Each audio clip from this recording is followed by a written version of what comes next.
All right, welcome back to Black Cloud Trivia Night. This is Art, and as sort of promised, we're going to start our look at Ultima 5, Warriors of Destiny.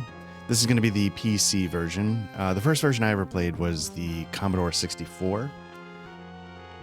That is not what we're going to do here. The PC version, I think they improved the graphics a bit, so it's kind of nicer looking, probably better sound effects. This is the GOG version running in DOSBox. I'm sort of going into this cold, so I apologize up front for any hiccups. But anyway, Ultima 5, released in 1998. I'll sort of let this play in the background while we do. Sort of like an animated intro. I thought it was kind of a nice touch. Released in 1998. It's the middle chapter in the Age of Enlightenment trilogy, which I don't know if this was intended when they made the first three, or even when they made the second three, but when they got to the Guardian ones, it was sort of like, oh, this is going to be the Guardian trilogy. So Ultima 4 sort of does something very important in terms of CRPGs. I don't know if it was the first one to do this, but it was one of the biggest ones to do it at the time, where they created an end game, a goal for your story that didn't involve just going and killing the ultimate bad guy. The first three Ultimas all sort of had that structure. My understanding is Richard Garriott. A lot of what I've gleaned is from the internet and also from this book, which I've had. This isn't my original one. My original one, I don't know if it got destroyed. I don't know what happened, but I've had this since I was a kid.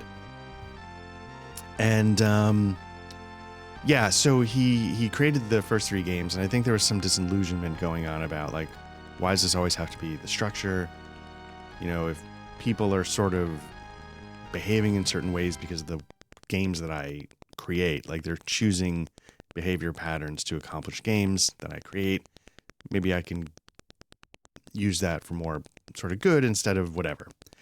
And so he created Ultima 4, where the goal of the game was not to kill an ultimate bad guy, but to ascend to avatarhood by championing 8 virtues, sort of reaching the peak of those 8 virtues, and uncovering the Codex of Ultimate Wisdom.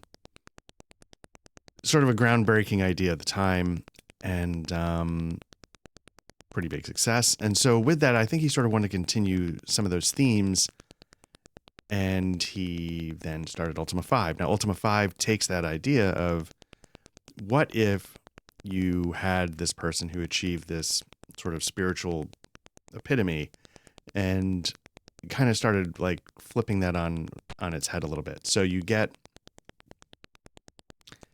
this idea that raising the Codex of Ultimate Wisdom then starts to create all these earthquakes, which sort of opens up the underworld. Lord British, he goes on an expedition into the underworld, disappears.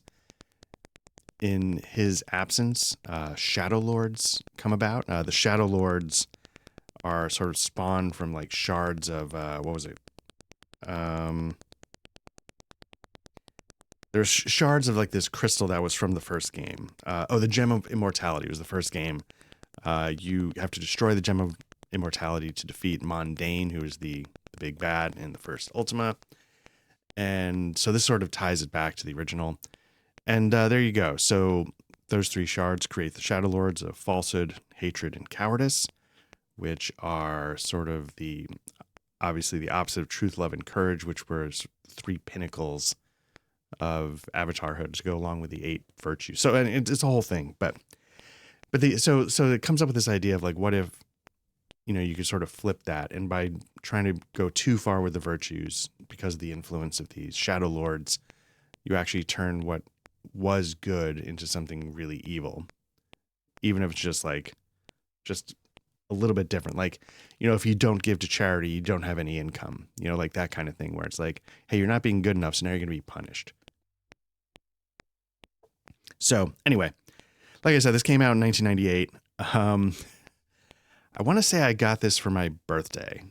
Not that it's important. And I don't know if it was my birthday. It came out in the spring of 98. My birthday's in the summer. I don't know if I got it that year or if I got it the following year.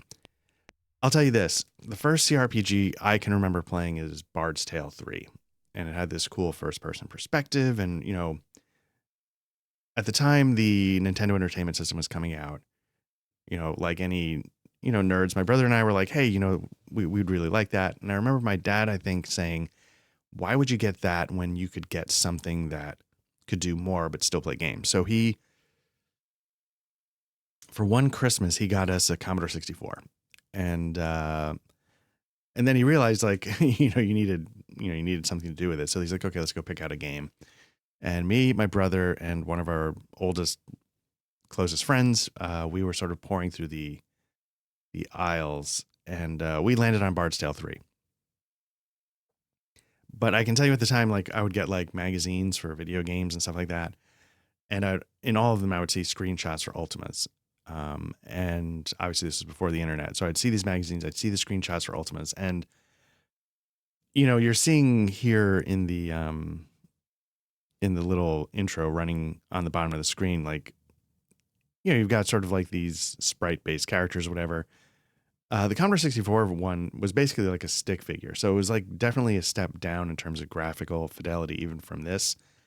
But I can tell you, seeing those screenshots, I was blown away because I felt like here's a game that really puts you in a world, which is something I thought seemed fantastic and I never experienced. Bard's Tale 3 doesn't feel like you're being put in a world. It definitely feels like you're going through levels. And so I kept seeing screenshots of this, and I was just like, I want to know what this game is like. And so I asked her for my birthday, and I remember my dad looking at me like, you sure this is what you want? Because at the time, games right now are like $70. We might have paid $70 or $80 in 1988 or 1989 for Ultima 5. The games were really expensive, and I think that's partly because they came with extra things in the box, like a little metal coin, which I don't have. And they also came with a cloth map, which I do have. This is my original cloth map from 88, 89, whenever I got it. This thing has been through a lot. It was one of the few things that when our basement got flooded, I made it a point to save as much as I could. And that was one of the things I figured I could hold on to. So this thing is like 30 something years old. And this game is important because historically speaking, I think you could argue that it was one of the first games that really tried to, Richard Garriott, who created the Ultima series, was always very much into like modeling a world. And I think with Ultimas 4 or 5, and then definitely going forward, he was able to do that. Ultima 5, I think, is the first time where he started to really get into the nuances of simulating a world. I think it's the first one that had a day-night cycle. NPCs, again, I don't know if it's the first one ever, but it was the first Ultima, and it was one of the first big RPGs that did this. NPCs have like daily routines, stuff you still see, in like in Elder Scrolls games, things like that's a big part of it. A lot of those things happened here. It has what I think is a pretty good turn-based combat system, improved from Ultima 4, where you couldn't attack things diagonally, so you always had to like line them up like a rook in chess. They sort of expanded it here. World interactivity, you can sometimes play musical instruments. I don't know if it showed up in the bottom here, but you step in front of a mirror, you see a reflection, things like that. So there's all these sort of things that would later be built upon to, say, Ultima 7, which I think you could argue has like the most interactive world of any of the Ultimas. I was about to say I don't recall 9 that much, but anyway. I can say this. I've beaten, I think, every single Ultima, including Ultima 9, except for Ultima 3, because when I finally got around to being able to buy Ultima 3, they included like an ultimate Ultima collection kind of thing, and I picked it up, and I think it had the first 6 games at the time. Or was it all 8? I don't remember. For some reason, Ultima 3 would not install, or if it wouldn't install, it wouldn't boot up. It was one of those things, and I don't know why. I don't know if the discs for that one in particular were like a little corrupted. But I've beaten Ultima's every single other one, and Ultima 5 remains my favorite in a lot of ways to this day. So So what we're going to do is we're going to, like you can see in the bottom now, like I think he's going to go walk in front of the mirror and you'll see like a reflection, that kind of stuff. It's obviously the reflection's wearing a helmet. He's not. So it's obviously a trick, but you see what I'm saying, right? Like sort of interactivity. Anyway, so I just want to say up front, I'm not promising a full playthrough, much like Darklands. These old games don't, not through like any malice, but they don't always like respect your time. And I'm just too busy as an adult to be able to maybe do some of the things I would have sunk time into as a kid. Or if I do get through a lot of it, I'm not promising I'll do every single minute of it. On screen, like if there's some kind of grinding I have to do or something like that. I keep stupidly with these old games, I keep setting it up so that I'm on camera, which makes it a lot harder to find the time to record it. So that's part of the problem. But I just want to say, so it's very important, and historically, personally, nostalgically, it's also very important because, it's probably the second real CRPG I got into, and it was the one that we really got into. Me, my brother, my closest friends growing up. We would huddle around our C64s, and if one person was playing, we'd all sort of huddle around and take notes or just watch. We were just captivated by this game, and in some ways I still am. Like one of my friends, he had this room. It was like on the top floor of the house, and it had this strange shape. It was like a hallway, really long, and a little bend, and then like a really long, slightly wider hallway to his bed. So in part of that was situated his desk. And when we were up there, sort of around this corner, it felt like nobody in the world knew where we were. And it was just the three of us in this game, sort of going through it, figuring things out. Another close friend of mine, this is something I can't remember. For some reason, I thought one of my friends, and I thought it was the other close friend of ours growing up that was into Ultima, might have had 2 disk drives for his Commodore 64. That might not be true. In my memory, somebody did. Because this game on the Commodore 64 came on 5 1/4 floppies, I think. And so if you only had 1 drive, you were constantly flipping disks. But if you had 2, you could stick the world disk in one and only have to swap out dungeon disks, blah, blah, blah. So it made it a lot smoother. And I was like desperately wanting a second drive just for this game. I don't think I ever got it. Like we weren't like, broke, but we didn't have a ton of money. So I don't believe we would have ever sprung for a second hard drive disk drive like that. So anyway, I have no idea how this is going to go. You can see sort of on the display, for me, it's up there. So I apologize when I look up. I've got the map up. I can't ping on the map. So it's, I'll try and talk my way through it a little bit. You can see sort of the castle in the left center. You can see on the map that the game uses like a runic language.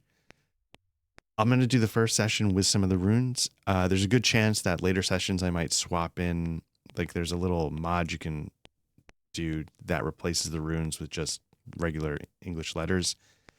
I might do that just because nobody wants to see me sit there going like, for 5 minutes every time a word pops up. But I thought I would show you in the beginning just at least what it was like. So you're going to see the runic translations there on the screen. Mine will be over here in the PDFs that come with the GOG release.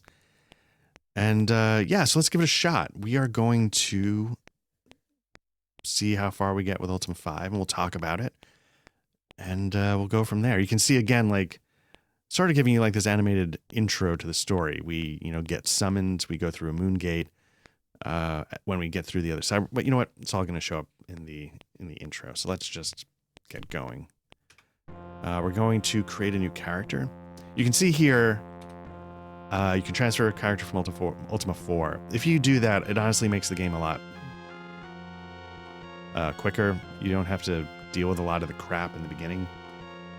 But we'll see. So I think Ultima 5 introduction. I don't think that's is that what we were just watching? I don't think so. The summoning. From nowhere, smoky wisps of cloud begin to form in the clear moonlit sky. In a few short moments, the sky is filled with dark, ominous clouds that completely block the moon's pale light.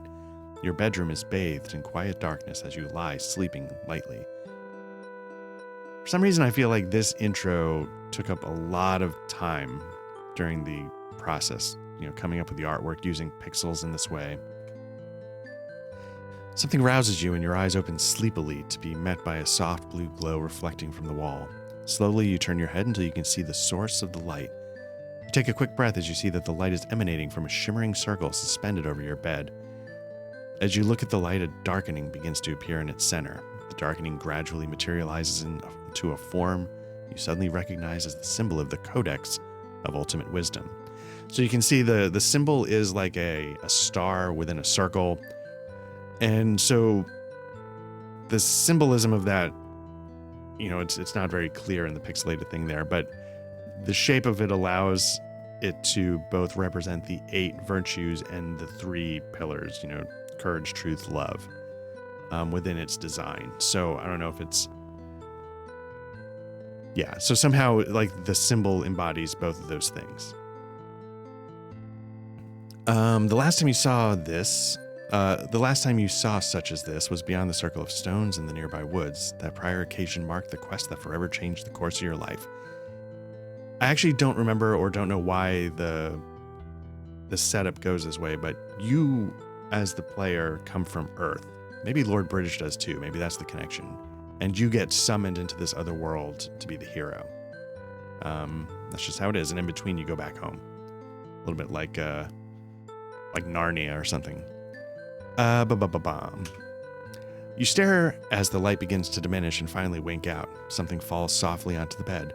Reaching out, you turn on the light at your bedside. There, lying before you, is an amulet. You hesitantly reach for it, gripping it tightly in your hand. Your finger automatically traces over the familiar etching on its surface. Finally. A sign from Britannia. It has to be. It could be nothing else. So here you're seeing, so like, you have the 3 pillars in the middle, and then somehow the points, there's 8 points. I don't know. Anyway. Jumping from the bed, you hastily pull on some clothes. With a few long strides, you cross the room to stand before a glass case sitting on a shelf. Visible beneath the glass, resting upon a velvet cloth, is the Ankh, symbol of your avatarhood. Reverently, you open the glass case and remove it. If what you think is happening is truly happening, then you may have need of this.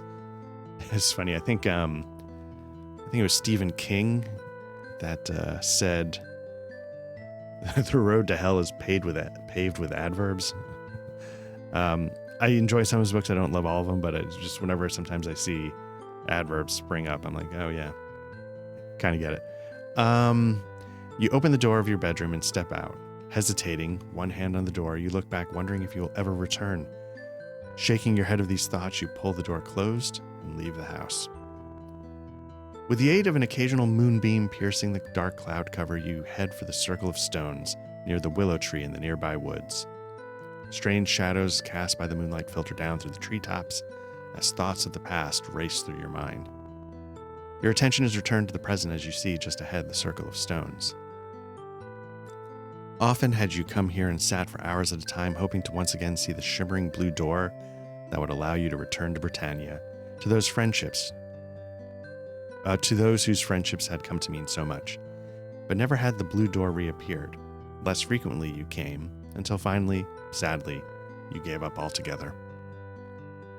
With renewed hope, you stand before the circle of stones, the Ankh in one hand and the amulet in the other. Minutes slip by and nothing happens. Impatience turns to anxiety. The gate must open. The mystical arrival of the amulet could mean nothing else. Long do you stand there until the amulet slips from your grip and falls within the circle of stones. While you stare dejectedly at the amulet lying within the circle, you notice a bluish shimmering in the air above the amulet. Looking down at the Ankh in your hand, you see it is also enveloped in a soft blue glow. Carefully, you place the glowing Ankh beside the amulet.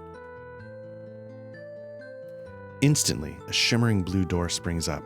With heart beating rapidly, you step into it. The arrival. Your senses are jerked from their momentary disorientation by a blinding streak of lightning that strikes with a thunderous crash not more than 100 feet from you. You are standing in a clearing surrounded by a dark and forbidding forest. Overhead, Roiling? Black clouds fill the sky while thunder and lightning continue to crash around you. Britannia. It must be Britannia. But something's wrong. Instead of the sense of elation expected upon returning here after all these years, you are overcome with a foreboding sense of wrongness. My friend, shouts someone from behind you. A familiar voice from the past causes you to whirl about. Racing towards you. Okay, so a lot of people say Shamino. I've always said Shimino. I don't know what's right. So if it's Shamino, I just grew up for some reason saying Shimino, so I apologize. Racing towards you is Shimino, someone you thought you might never see again. Strongly grasping your hand, he exclaims, "We were afraid the summoning would fail. 'Tis nigh impossible to use any magic without invoking intervention from Blackthorn. Let us not tarry, for the summoning has surely not gone unnoticed." Trusting your friend's judgment, you hold your many questions until a safer time. Hastily, you retrieve the amulet and ankh that lie at your feet, but before you can move, the very darkness about you begins to swirl and change. 3 shapes begin to materialize in the murky gloom. "Shadow Lords," hisses Shimino through clenched teeth. Quickly, he draws his sword and moves between you and the barely discernible shapes. The foremost apparition traces a pattern in the air with a wispy forefinger. An ebony black arrow solidifies before it and hangs suspended for a moment. Then, with a flick of its hand, the Shadow Lord casts the glowing bolt at Shimino. The arrow strikes him full in the chest. Dropping his sword, he sinks to the ground. Lines of pain and something worse etched into his face. The dark forms close in around you, at your feet. Shimino's body convulses in pain, but not a sound escapes his lips. Without warning, the amulet tightly gripped in your hand emits a bright blue glow. Upon seeing the amulet, the Shadow Lord shrink back. The wispy shadows start to swirl and fade back into the inky darkness from whence they came. So that's just a narrative thing. That will never happen in the game. You cannot push the Shadow Lords back, I don't believe, with an amulet. It would have been really helpful if you could, because man, are they tough. But yeah, anyway. Shimino lies upon the ground, body twisted in agony, the dark arrow protruding from his chest. A normal arrow could not cause such pain. Well, an arrow to the chest, well, okay, sure. It must be the evil enchantment with which it was created. Realizing it must be removed, you jerk the arrow from Shimino's body and hurl it with all your might. The arrow about the arrow crackles as it flies into the darkness. Shimino's body relaxes. Inspecting the bloody wound, you notice it is already beginning to fester from the foulness with which the bolt was conjured. "We will find aid at Iolo's. It is but a short walk to the east," Shimino mutters. With a grim determination, you help Shimino to his feet and half carry him out of the clearing and eastward through the forest. The story. Within a short time, the soothing sounds of a lute being masterfully played can be heard through the forest ahead. Rounding a bend in the path, you see a dim light emanating from a small hut nestled among the trees. Approaching the hut, you loosen an arm from around Shimino and knock on the heavy wooden door. The lute playing stops abruptly to be replaced by the muffled clinking of metal. "Who goes there?" demands a familiar voice from within. Leaning wearily against you, Shimino mutters, "Open the door, thou son of a goat, before I donate all my blood to decorate thy doorstep." The door jerks open to reveal the familiar form of Iolo, standing framed within the doorway. Reaching out to help Shimino, Iolo turns to you with a grimace. "My friend, thou art a sight for sore eyes. I see that Shimino, as usual, has been unable to stay out of trouble." His casual remarks cannot mask his deep concern as he helps Shimino to a bed and carefully tends to his wound. After seeing to Shimino, Iolo fills 2 mugs with a foaming broth and beckons you to a coarse wooden table next to the warm hearth. "'Tis good to see thee after these many long years, my friend. It seems thy summoning didst not go unnoticed. From the looks of Shimino's wound, I'd say thou dost now know of the Shadow Lords." You recount to Iolo the events of your arrival. Your patience giving out, a flood of questions erupts from you. "Slowly, my friend," Iolo smiles. "Make thyself at ease, and I will tell thee of the bitter events that have brought us to these dark times. Not long after thy departure, Lord British and most of his prominent wizards of Britannia gathered at his castle and called a meeting of the Great Council. Among the acts of the council was the sealing of the dungeons that lie beneath Britannia. in hopes of entombing the foul denizens that dwell within. So that was part of Ultima 4. You had to go into the dungeons. I don't remember actually what you had to do in there, but you had to go into each of the 8 dungeons that sort of correlated to each of the 8 virtues and do something in them, and that sort of helped you clear the path to the Codex of Ultimate Wisdom. So after you did that, they're like, okay, we need to shut this down. Some creatures still manage to escape, but their eyes are unaccustomed to light. They rarely roam the countryside by day, but wary must be the traveler by night.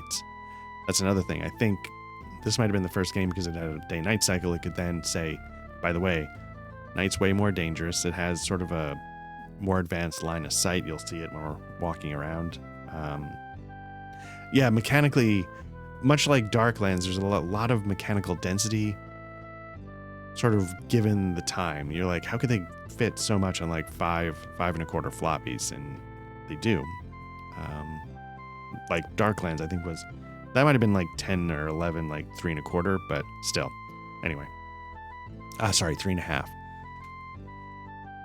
Another act of the Great Council, and by far the most difficult, was to raise the Codex from the depths of the abyss. The influx of the combined magical power of the Great Council disrupted the very bowels of Britannia. Where once was the abyss, now stands an immense mountain created from molten lava that spewed forth. Unbeknownst to the Council, our new and glorious mountain left an enormous void over which all of Britannia rests. Some speculate that the dungeons may reach into the underground void at their deepest levels. It is believed that the underworld has become a vast breeding ground for creatures who have grown into horrors far worse than their original forms.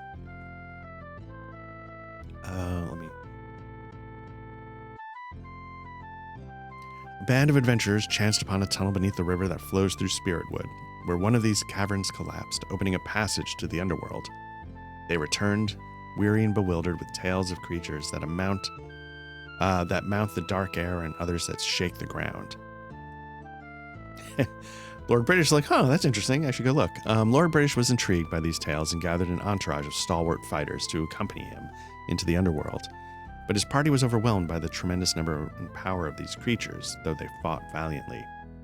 Panic erupted throughout Britannia when the sole survivor of the expedition returned with a small parchment, upon which was recorded the dread tale of their journey. Now, so Iolo pauses momentarily as he reflects upon these dark thoughts.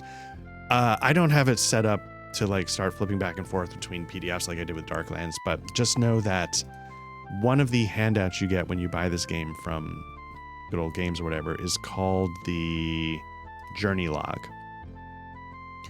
The Journey Log is sort of written in like a diary form, and it's very important because, you know, the underworld is a pretty big place on the map, and so navigating can be tricky because there's tons of mountains, you can't work your way through. You get stuck going places when you think you should be able to get through, etc., etc. While it's not like literally a map you can follow, the journal or the journey log does describe, you know, like, hey, first we went here until we hit this kind of a landmark. And so you can sort of use it to work your way through to help find Lord British. So don't sort of sleep on some of the handouts in the game, especially the journey log when you're down in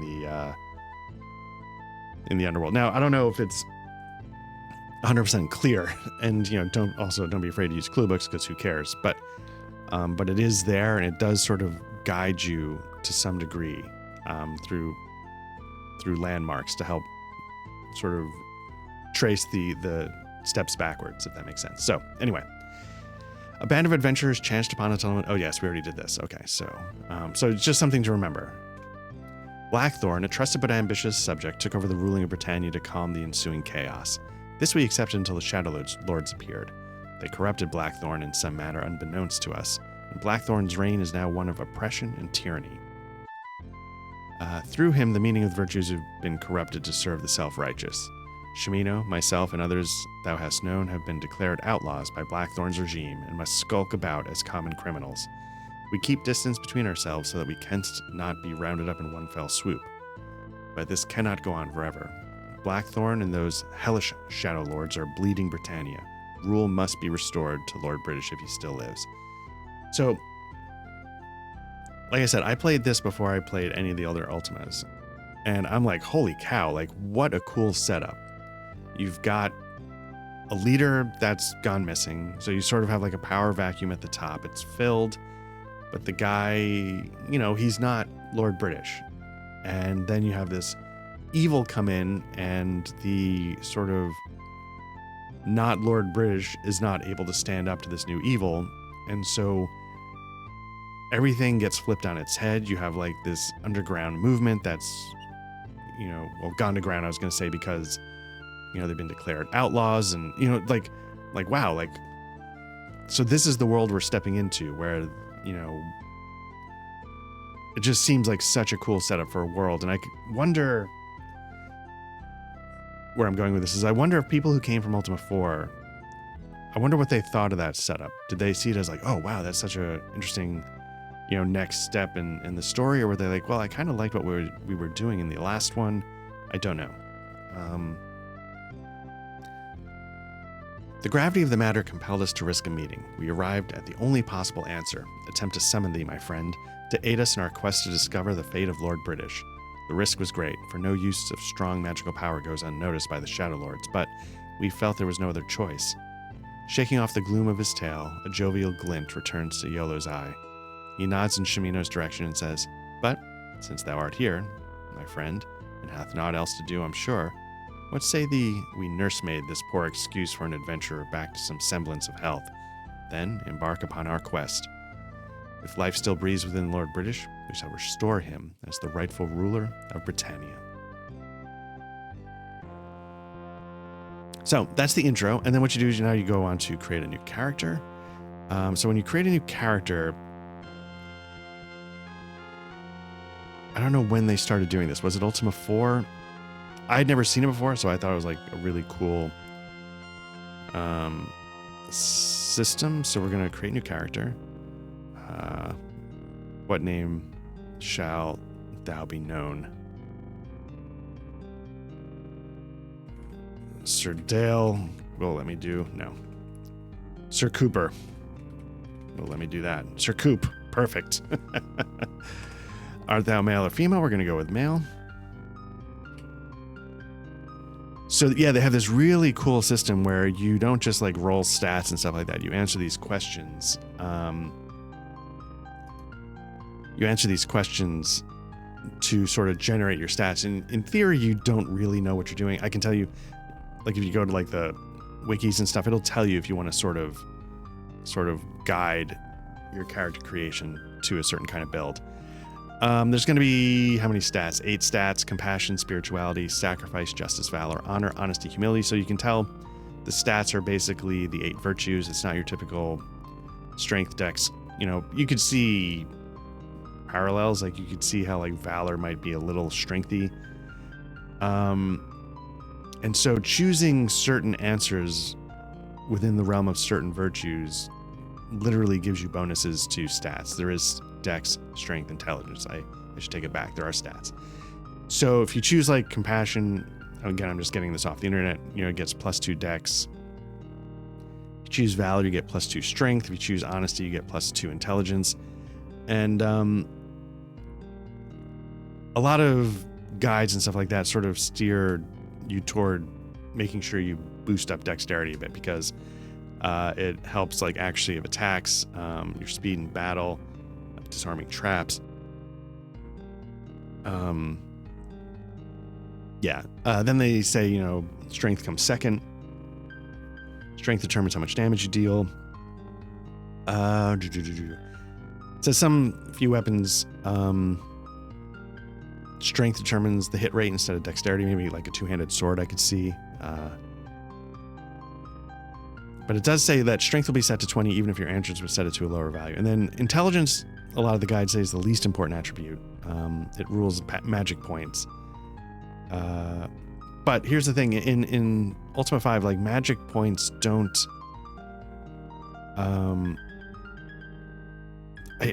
I gotta be honest with you.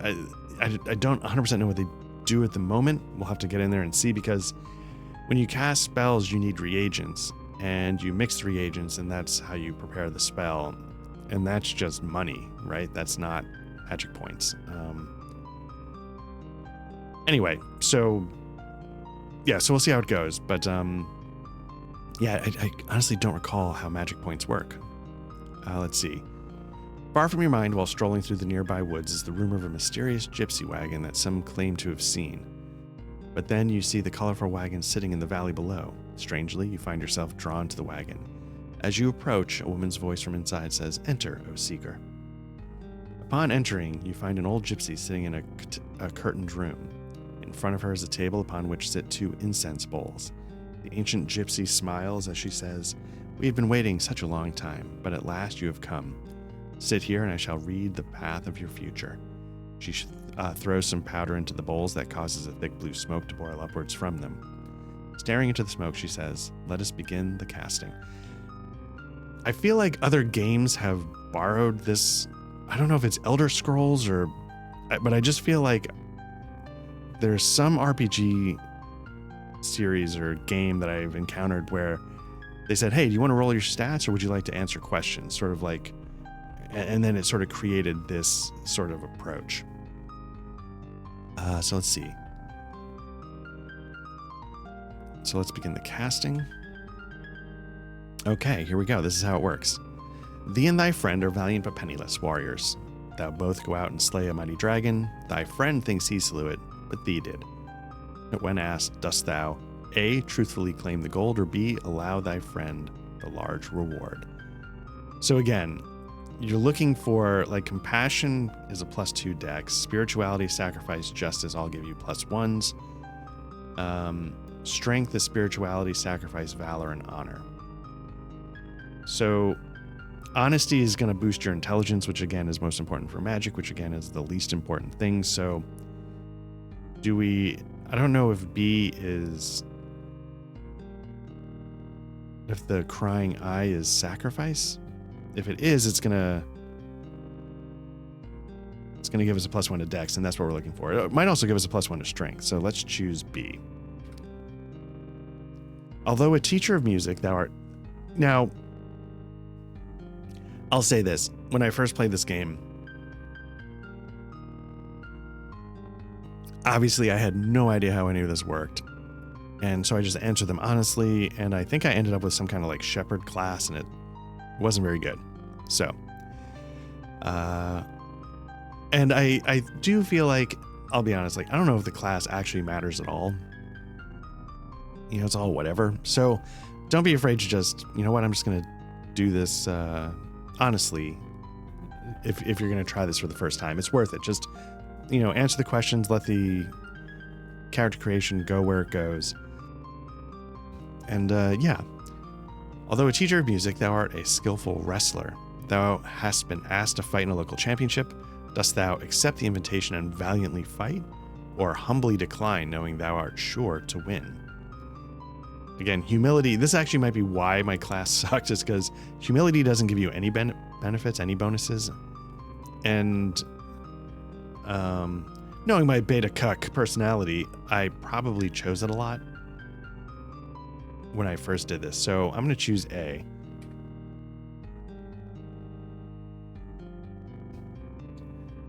Let's see. Thou hast sworn to do thy lord's bidding in all. He covets a piece of land and orders the owner removed.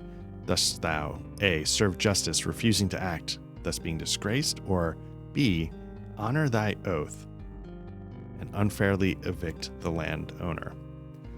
So again, if we're looking at the stats, honor is going to give us a +1 to strength. We haven't had any +1s to strength yet, I don't think, unless sacrifice does both. Justice is going to give us a +1 to dex. Also, justice is the answer I can live with more, so I'm going to choose that. Thou hast been taught to preserve all life as sacred. A man lies fatally stung by a venomous serpent. He pleads for a merciful death. Dost thou show compassion and end his pain, or heed thy spiritual beliefs and refuse? So spirituality, again, if we're just crunching the numbers, would give us a +1 to dex, +1 to strength, +1 to intelligence. If we do the compassionate thing, it'd be +2 to dex straight up. I'm going to choose A, because that would be the answer I would pick if I were not trying to juke the stats. Juke, yeah, the numbers. Is that an expression? J-U-K-E, juke the stats? I feel like I heard that in The Wire. Anyway.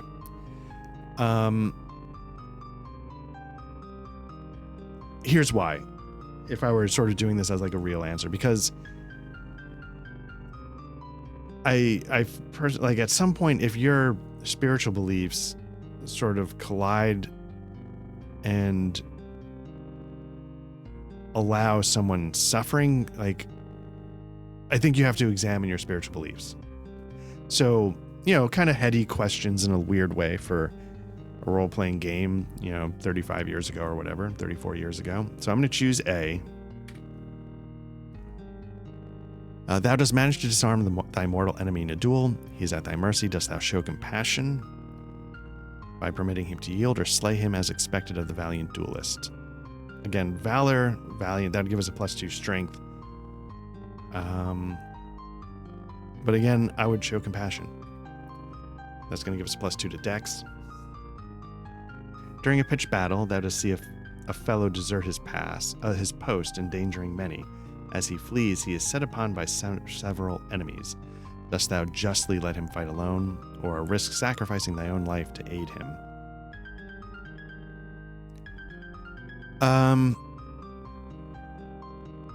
You can't learn a lesson if you're killed.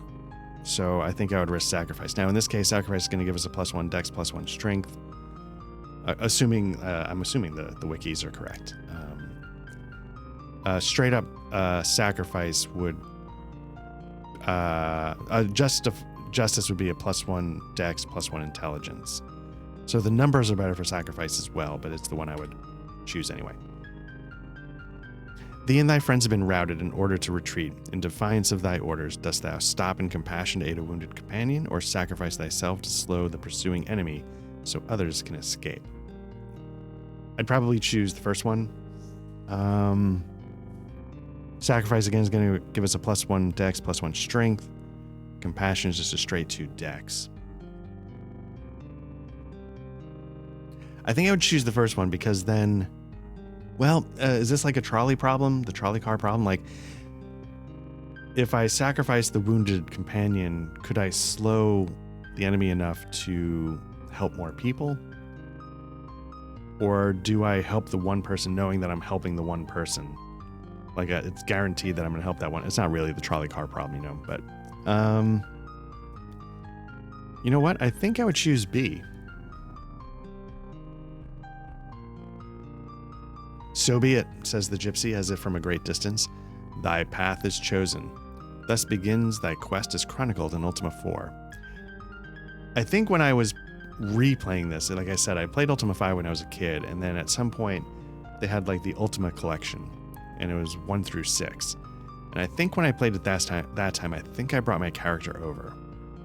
But I don't recall how it really changed things, except for you've got a really good leg up at the beginning of the game. Like Bard's Tale 3, if you can bring your characters in for Bard's Tale 2, and you're already like level 40 or something. So it just lets you skip through a lot of grind at the beginning of the game. That's there, I think, just to allow new players, it's almost like Bard's Tale 3 was designed to be like a level 20 adventure, but they need to make it so that you can show up level 1 and still have something to do. And it's not super tedious, but it's not the most engaging. But yeah, the whole intro dungeons sort of go over and over. Okay. With the defeat of the Triad of Evil marking the end of the 3 Ages of Darkness, that was Ultima 1, 2, 3, the lands of Britannia entered a new age of enlightenment. A champion was needed to show peoples of Britannia the long-neglected path to virtue, so that answers like, yes, this was called the Age of Enlightenment. It wasn't just when they came up with 6, 7, 8 as the Age of the Guardian or whatever. You were chosen to be this champion. Heroically, did you grow strong in the ways of the 8 virtues? Honesty, compassion, valor, justice, sacrifice, honor, spirituality, and humility. By many great deeds did you gain understanding of truth, love, and courage, thus becoming the first mortal to set eyes upon the Codex of Ultimate Wisdom. Upon completing your heroic quest, having shown the landsmen of Britannia the way of the Avatar, you return to your world, an Avatar in your own right.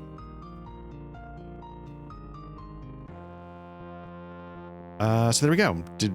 Hopefully we can now journey onward. Our character made. So,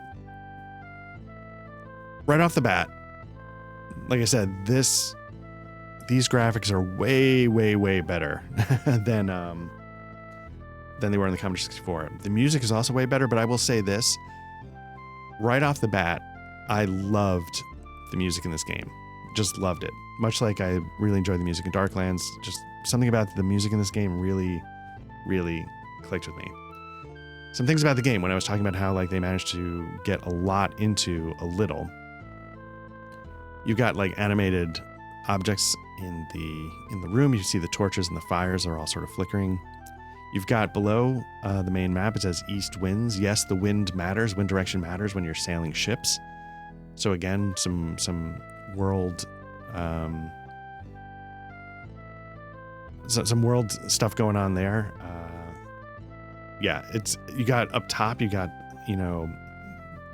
time of day is shown by the fact that the moon is about to set and the sun is rising in the east. You see the moon is a half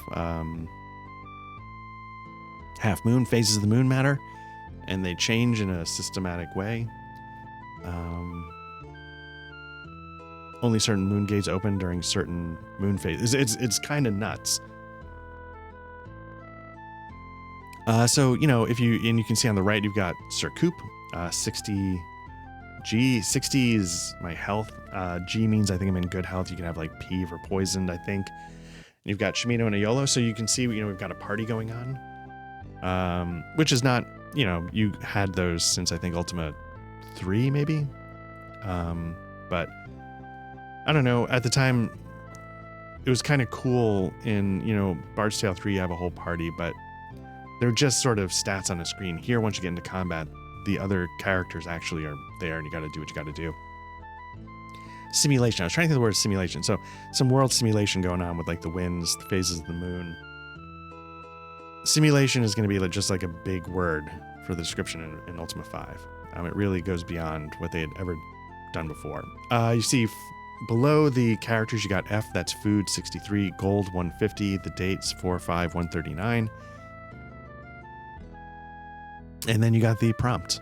There's a lot of typing. So another one of the handouts from the game is, if I can find it, is a quick reference card. Quick reference card is going to tell you the keyboard commands again. Don't sit on it. It's very important because it's a keyboard interface. It's not a mouse-driven interface. So we're going to get up and start moving around. So we can get up. We move north. Now, if we want, we can search, which I think is S, the barrel. We choose the player. The barrel does have nothing of note. There's a way to set the default player.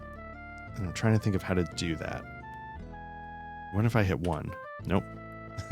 What? Hey, you stupid son of a bitch. Give me a command to actually understand how to... I know Z is Z stats, and you can sort of take a look at... So I got a 20 strength. So again, it sets up a 20 strength whether or not you get there. Intelligence 16, Dex 23. So I feel like I did pump a lot into Dex, and it sort of paid off.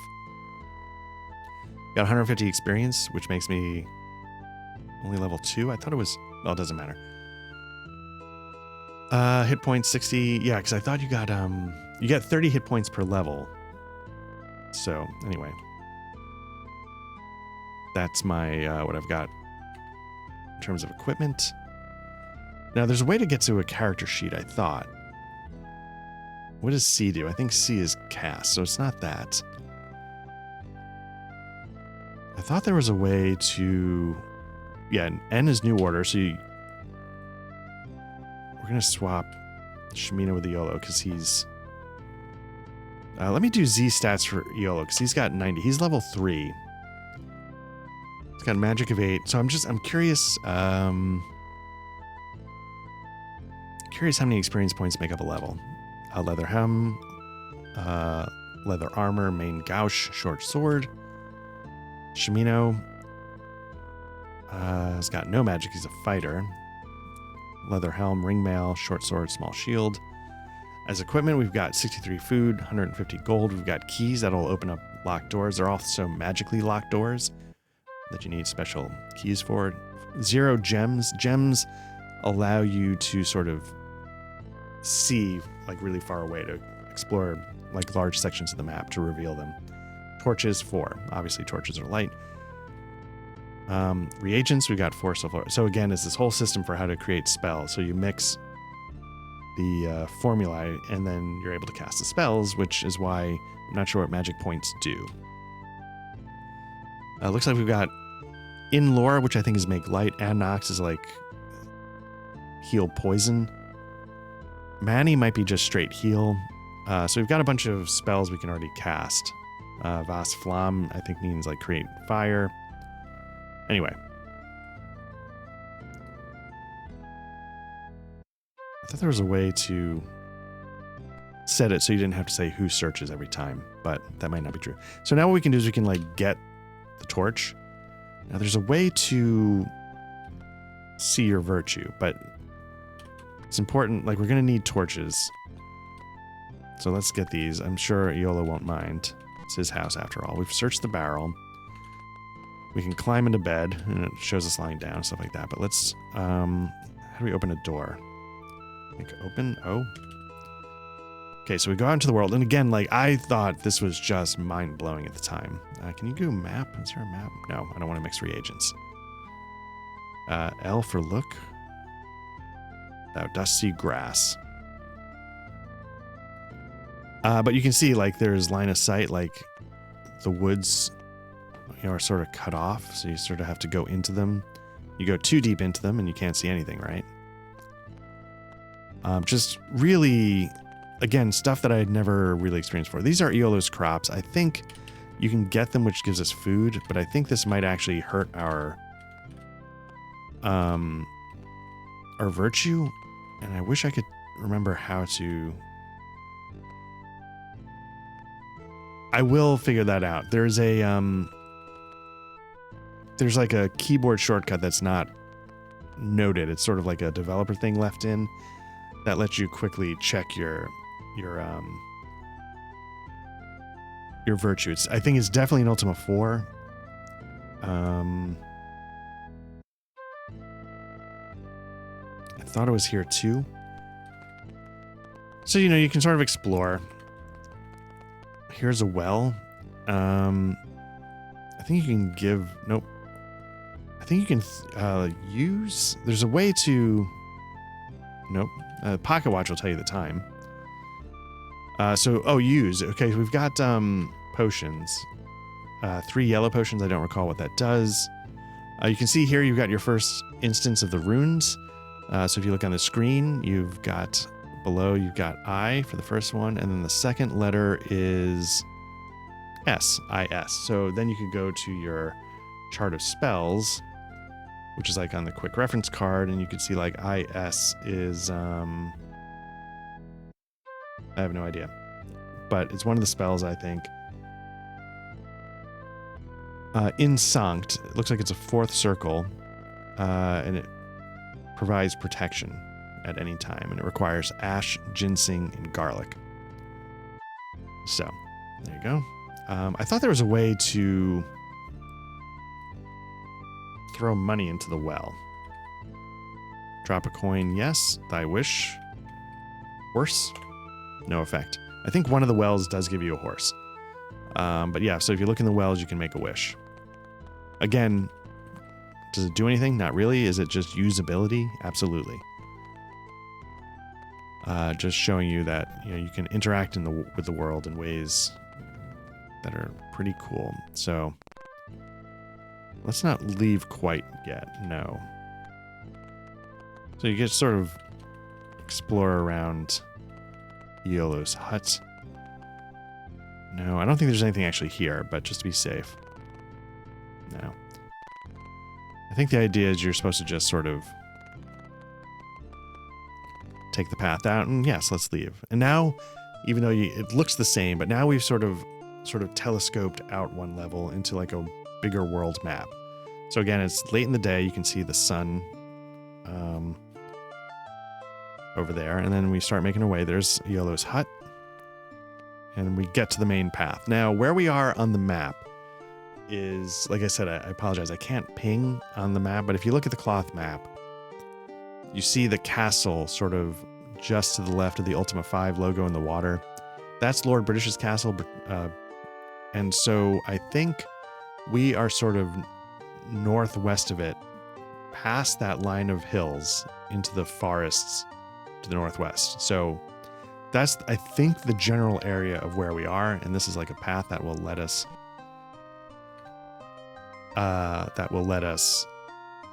take us to different places. You can see here again, we're getting another example of the runes. So we're going to get B, E. I'm probably going to swap these out for English characters, but I'll be honest with you. After playing the game for a couple hours, you can almost like sight read these things. It doesn't get to be too intrusive, but it is something that is part of the game. So we have B, E, and usually what you can do is you can do B, E, and you can sort of skip a letter, and you see like the one after that is what is it with 2 going down? Anyway, yeah, like the second word might be TH, something the D, E, P, so the deep, probably forest. Yeah, the deep forest. So the first word, is beware, maybe? B-E, is that W? Yeah, beware the deep forest. Okay. Little signpost telling you just be careful you go into the super deep forest. You can see very slow, very slow. As you walk, obviously time passes, much like Darklands when you're on certain paths. Time sort of passes more like slowly, so to speak. So there's a monster. We're pretty hurt, so we don't want to deal with that yet. Now they'll chase us. I don't know if they'll eventually go away, but you can see night coming, so that's not good.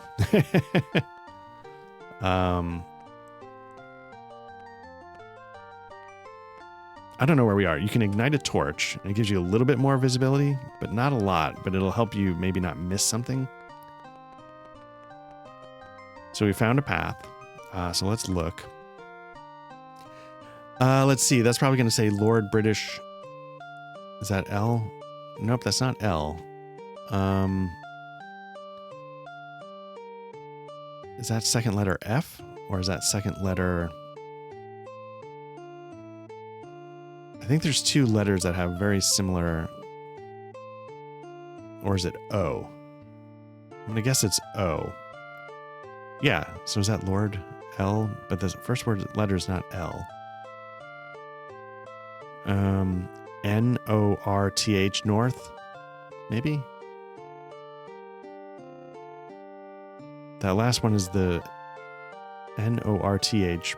British, I think, is going to be that. North, B-R-I, is that T? Just to make sure, T-A, North Britain.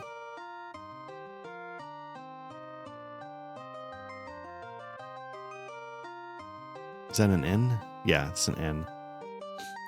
North Britain, and I guess maybe South. P-A-W,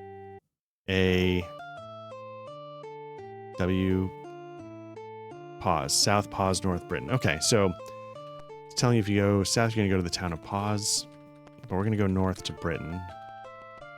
See a dock. So we've got like some towns. We've got the main castle. I think over to the east here is the Moon Gate. I don't know where it would take us, so we're not going to take it at the moment. But again, depending on the phases of the moon, you get moon gates. If you wait for the moon gate to close, I think you can get a reagent from underneath it. But I think the moon gate has to close. Anyway, so with that, let's start by going to Lord British's castle. There's a lighthouse you can see below us. The light, again, world simulation, like crazy. We're going to go into Lord British's castle. We'll let the music play for a minute.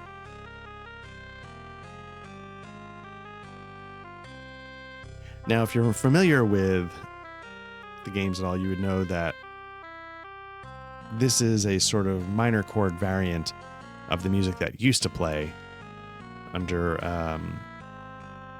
the castle when you'd go in Ultima 4. So sort of a clever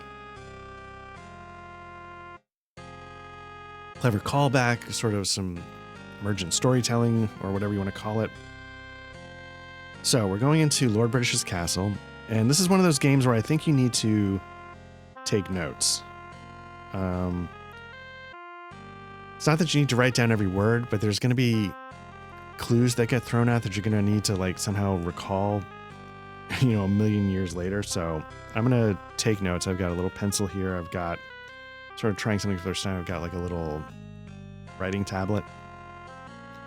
And that way I can digitize all my notes and so we can talk. You have to be careful. Again, we're in enemy territory. This is Blackthorn's castle, not Lord British's castle at the moment. Can we steal these?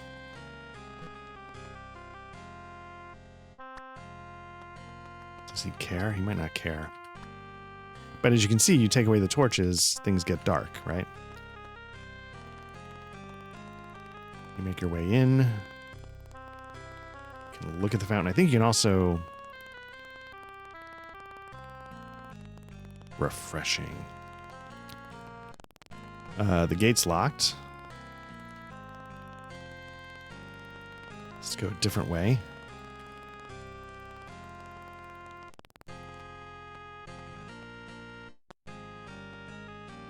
Now, did you see, as you move, the guard sort of patrols, so they are doing their thing.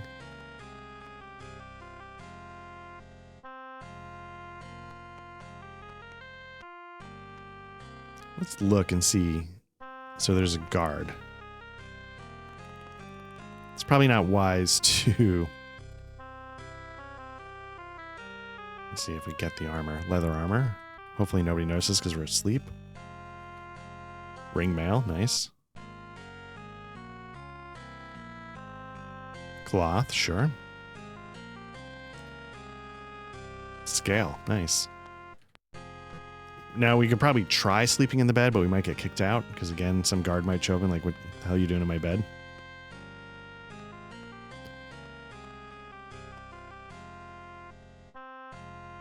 So you can pass, hopefully they make the move. It's locked. We could try using a key if we wanted. Let's try it. I think what we'd do is we would jimmy it. Unlocked. We have a high dex. Hopefully that helped.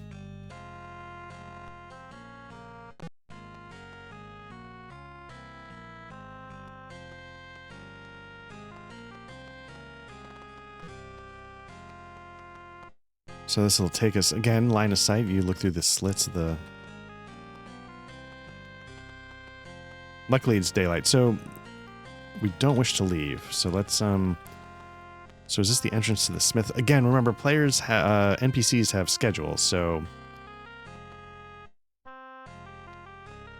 Here's the smith. Let's look at this. Bum.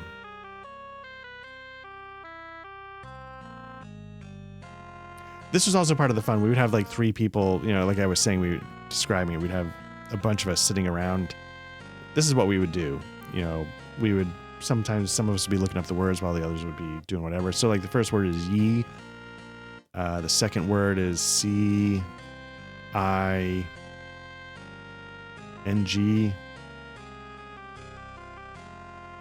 S-C-I-N-G-S. Does that make sense? Ye. Is that C? Is that really C? Or is it, again, one of the letters that looks very similar to another letter?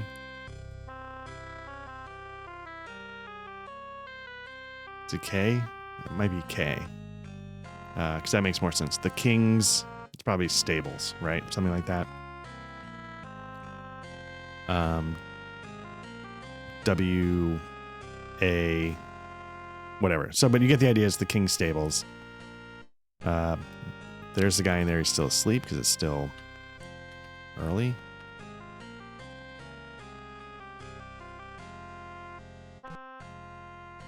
Okay. So one of the things we have to do here, let's see if we can jimmy this. We can go down, and I think you go into the dungeons, but K is for climb up. We need to get to the roof. It's very important that we get to the roof, because there's a couple things we need to do here. And one of the things we're going to do is we're going to push this. Push it again. Again, world simulation, being able to use things in the world.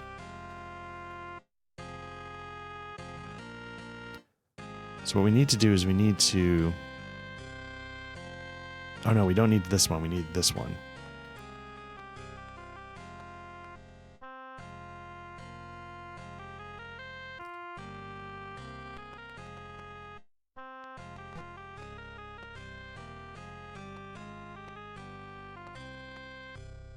We need to get past this guard.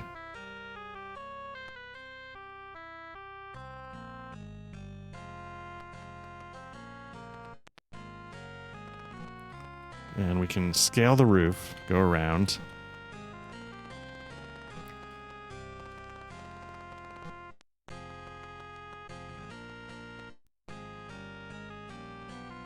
I think he'll try and arrest us, though, for being up here. But he's... Hey, you. Do you know this is a restricted area? No. Shut up. Art thou going to leave or on thy own? Or, so we're going to leave. So we have to get past this guy, and the way to do it is with that cannon. Or a cannon. And I thought we could get him to chase us.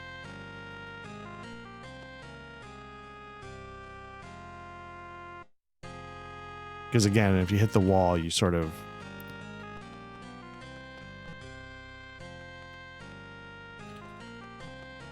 But it's very important that we get up there. So let's push, then fire. So now we got him. He's gone. Now there's a magic door.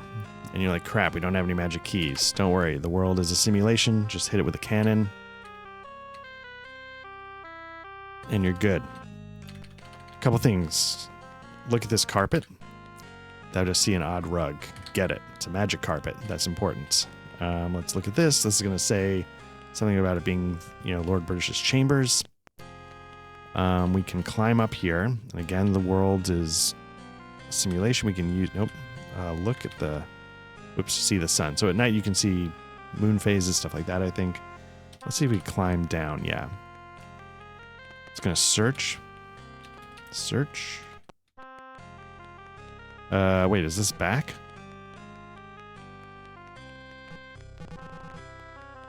Because that might be the end of the game. Okay, so here you can use... No. The harpsichord. The harpsichord is important because... Let me see if I can remember how to do this. If you go to the Book of Lore, again, one of the PDFs that comes with the game, it'll show you that there's a song called Stones. And if you use the keyboard... how do I use this, though?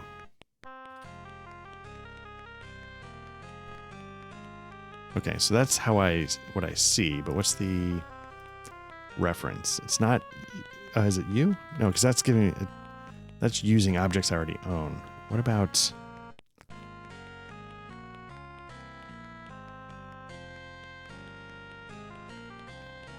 So yeah, we'll have to see how it goes. If that magic door respawns when I climb up the ladder, we might be stuck.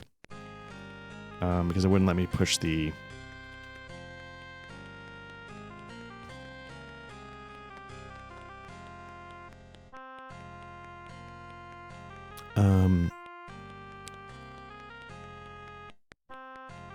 Yeah, because it wouldn't let me use the...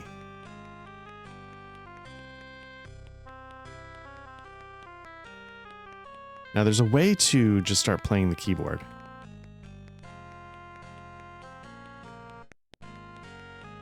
Don't have a gem. Can I talk to? No. Search? No.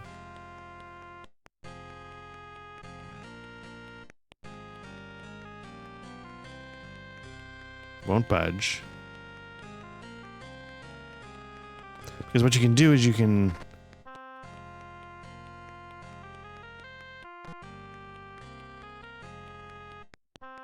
There's a way to get to that. So there's secret passages, secret doors. Shamino's dead. So that didn't work. Let's see if we can...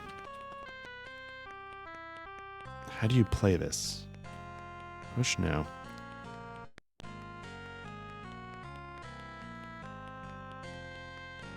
I'm gonna control V. That should lower the music level. Maybe it doesn't do anything.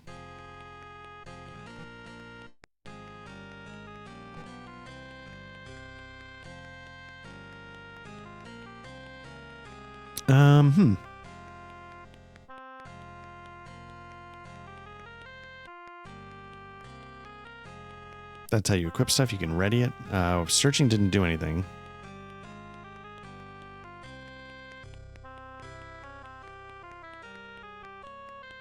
Use isn't letting me. Anyway, so what I'm going to do is I'm going to have to do this in chunks. And so there's a couple of chunks going on right now that I think might need me to restart. So I don't know what my character's going to be like but we're going to pause for a quick second. And when I come back, I'll see if I can get into this position and see if anything's up. Okay, so we're back finally. Couple things. One, this game, like I was mentioning, simulates worlds. When we were stuck in this room up here, oops, I didn't have to quit out. I could have just starved to death. When you starve to death, you obviously die, and then you get reincarnated somewhere else in the castle. So you're not like locked into like a stuck endgame state. But I got myself back here. I just didn't want to waste the time. So we're gonna grab the magic carpet. We're gonna go stones. Like I was saying, it's play the harpsichord. Having a lot of tech issues recently, so I'm not sure how this is gonna go. So yeah.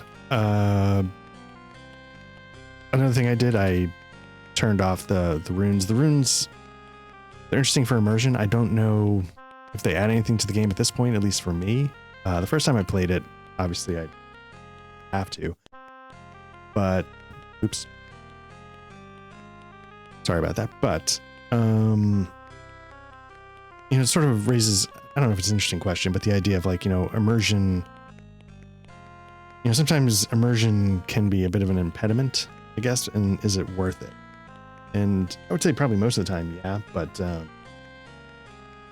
who knows? For me, on my second run through here, I'm not going to toy with it too much. Figured out how to set an active player. It was because for some reason when you have the numeric keypad locked in, it changes what the keyboard numbers do above the QWERTY. So turn num lock off, and you can set an active player. And what else? Oh, we're going to do stones. Okay, here we go.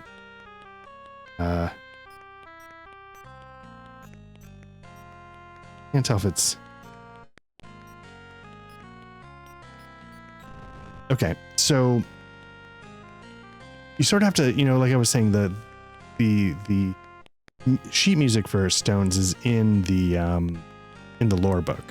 And it's just sort of knowing how to calculate the first note, and then you go from there. The first note starts at a 6. And once you do that, you can sort of get an idea of what the rest are going to be. But yeah, it's 6, 7, 8, 9, 8, 7, 8, 7, 6, 7, 6, 5. And that, as you can see, sort of opens up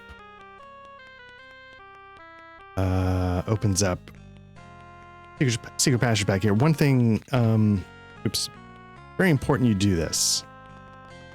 Do not leave without getting the sandalwood box.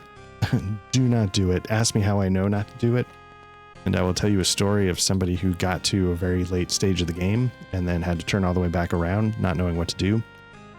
I healed up a little bit just so Shimino wouldn't immediately die going through the fireplace. You can push stuff out of the way. That's something I forgot. And we're going to grab some of these things back here. We're going to search again.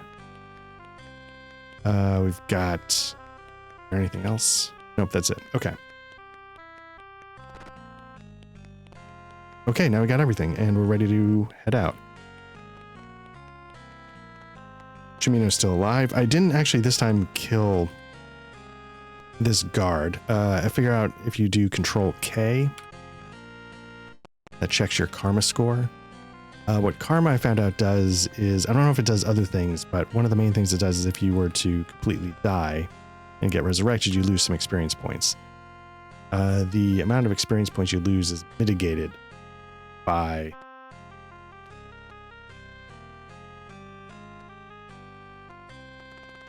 how high your karma is. So the higher it is, the less XP you lose. Let me see, can I get out of here?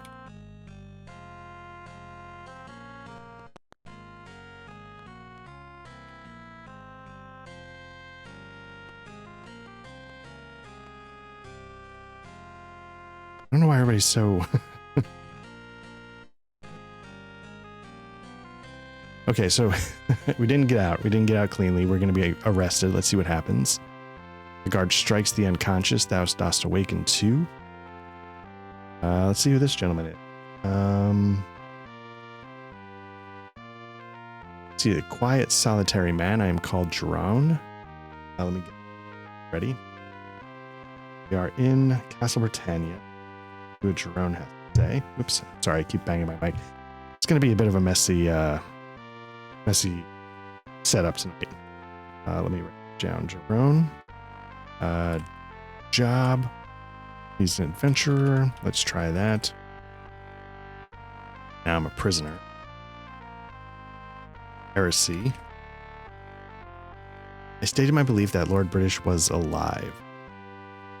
Alive? It happened one night when I was camping out on the moors. A strange apparition arose before my fire. It was him, I swear it. Surely thou dost believe me. Now, I haven't experienced it in this run, but I know that British does appear to people as an apparition. Only my brother would hurry. Who's his brother? Okay, so,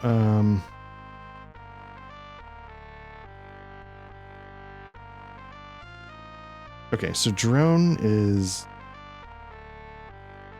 convicted of heresy, being British. And his brother is getting $500 bail.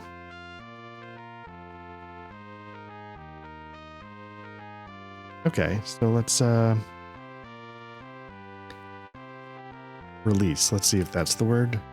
He used to give me keys, but I kept getting caught. Let's see, keys. I'm sure if that would ask, he would give thee a key. He comes around 10 each morning and evening.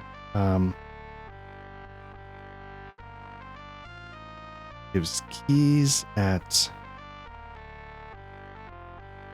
10 a.m. and p.m. So if you're stuck here, I guess this is a way that you're sort of guaranteed to get out. I don't know if any more of these words are going to work. Morning. The 500, if that works. Bye. Okay. So let's see if we can do anything with this. I think we should have some keys, but if not, we could just... Now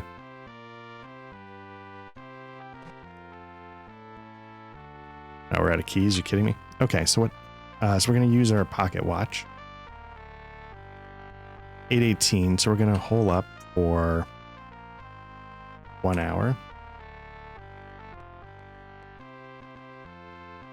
You see a tall man with a tall white hat. Name? Jeremy. I assume this is going to be the brother.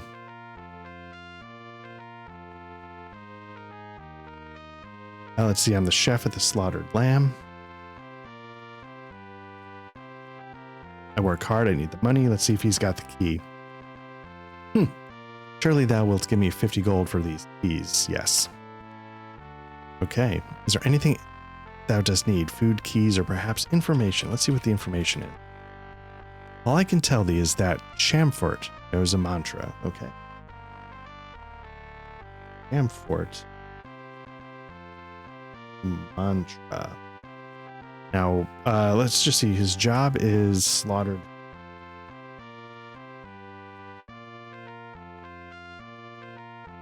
I don't know where that is, so I'm just going to write that down so that if I run into it, I know maybe Chamfort's in that town.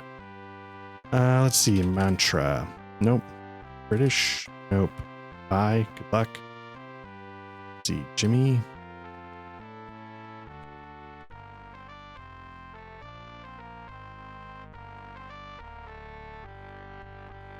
There we go. Oh no. This is not going well.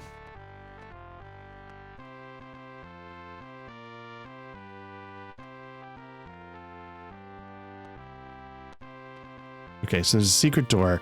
I don't know if I was talking about this in the last session. So the secret doors in the Commodore 64 were indicated by a little dot on the wall. Now, if you look at the wall directly north of me behind the rat, hopefully the resolution on the recording is good enough that you can pick up the little dot there. We're going to make our way out that way.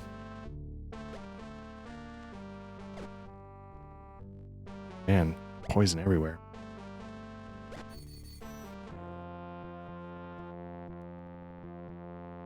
Okay. We're going to cast and Nox. Hopefully we have one of those mixed. We do. And we're going to search. We're going to find a hidden door. See where it takes us. Sometimes the easiest way to spot the hidden passage is by actually moving. Sort of see like an unbroken pattern, and all of a sudden the dot will stand out a little bit.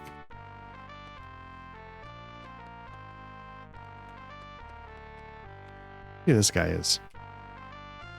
See a fine young lass. Hail, Sir Coop, my old friend. 'Tis good to see thee again. So tell me, hast thou returned to set things right? Name. What? No, leave my sight. Hold on. Hail, Sir Coop, old friend. 'Tis good to see thee again. Yes. Good. Hath thy journeys fared well so far? No. Too bad. I have been working here for the Resistance since Blackthorn came to power, but who are you? Is it time I joined thee on thy quest? Yes. Who are you? Jana. Okay, I think she's going to be a mage. Let's see. I'm going to write it down, but Jana. Let's see. Stats for Jana. High intelligence, magic 21, level 2. Working for the Resistance. Now, I don't know if we've encountered anyone mention Resistance yet. Oh, no. It was part of the introduction. Okay.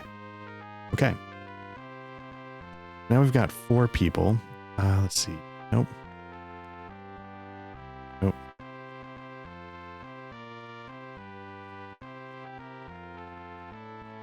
Okay, we got 5 keys, 1 torch. So we're running low on torches. We gotta pay a little bit of attention to that. So the reality is this castle is huge. We're sort of barely scratching the surface of it because I was just sort of looking to get onward and upward, so to speak. But there's actually a lot you can do here. And also because, you sort of get chased down. You sort of get, hunted a little bit, especially at night. Let's see, sir. Nope, we're going through a fireplace. Nope, Shimino's almost dead. What is heal? Do I have a heal? Let's see, the spell book. First circle. Create life Mani. Do I have a Mani?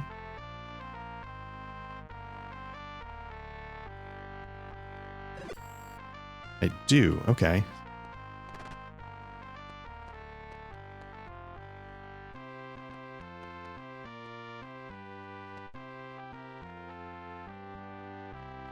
IQW. What is that?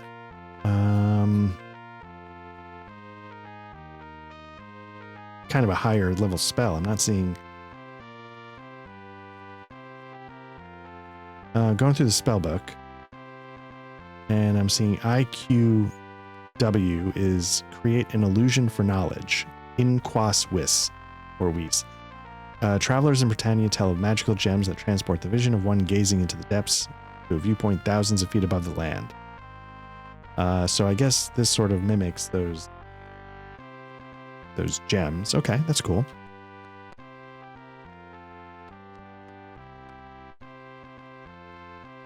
Let's see, we got a blacksmith. Oh, Chamfort. He's the one who knows.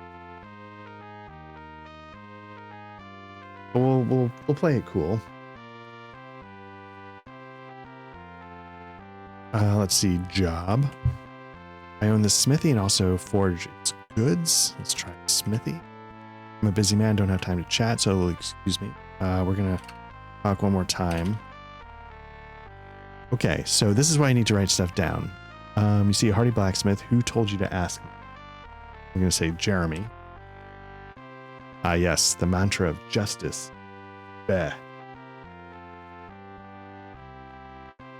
So we're gonna jot that down. Okay, there we go. We got one of the mantras. Okay, so that's some good information. Good afternoon. Welcome to the Arms of Justice.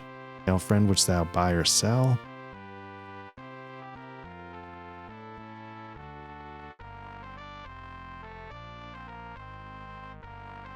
I don't know if we need much of this stuff. I'm going to keep the flame oil just in case, but good enough. Where are we? Okay, so we're just walking past a wanted poster that Sir Coop, Shimino, and Yolo are wanted dead or alive. What else is going on?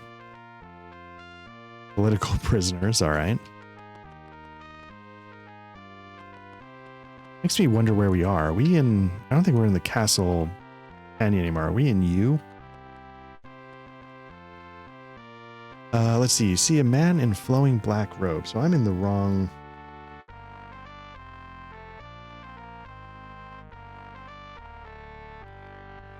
been jotting stuff down in the wrong section. I'll have to fix that.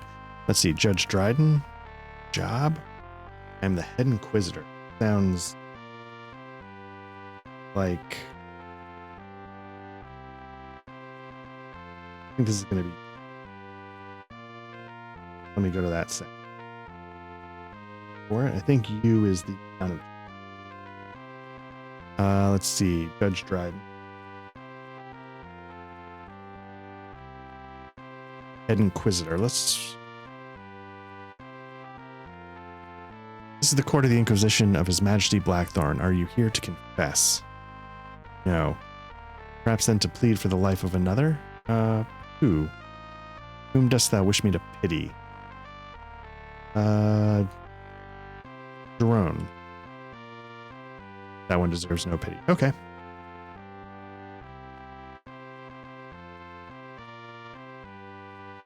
Okay. Live by the 8 laws. Again, not the virtues, the 8 laws.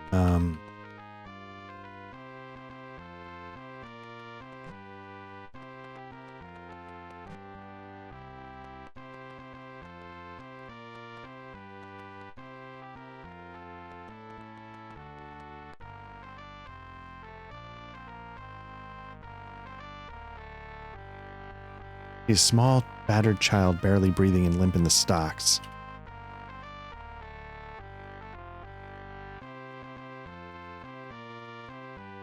Job, I guess? I fear I've broken a law. Let's see.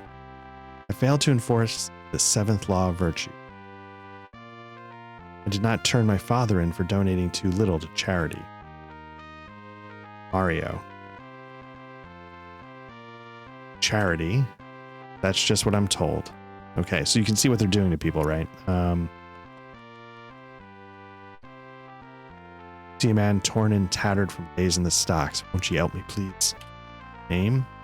Oh, pity me. What's your name? Oh, Mario. Job? I'm being horribly punished for a trivial crime. I was convicted by a court of inquisition. I could afford only 40% of the earnings to give out to charity. Earnings, maybe. Well, if you wilt not help me, at least free my son, Alien. Okay, let's see if we can get some mercy for...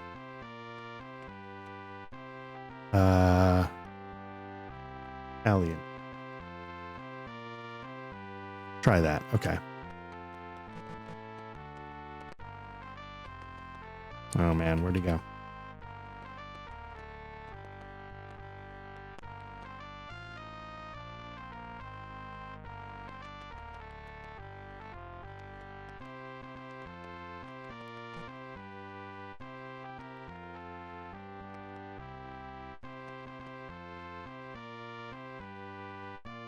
Okay, take it.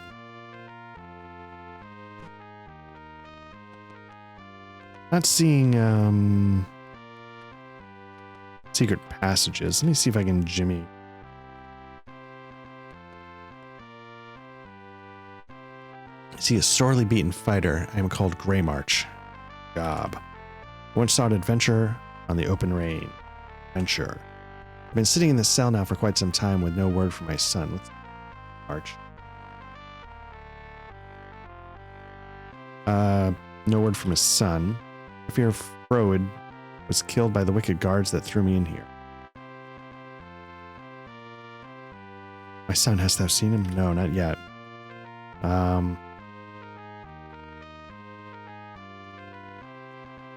Okay.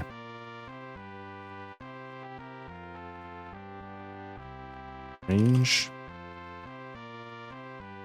Bell. Nope. Okay. Talk to him. Looking for son. Froid. Who's this? No response. Okay.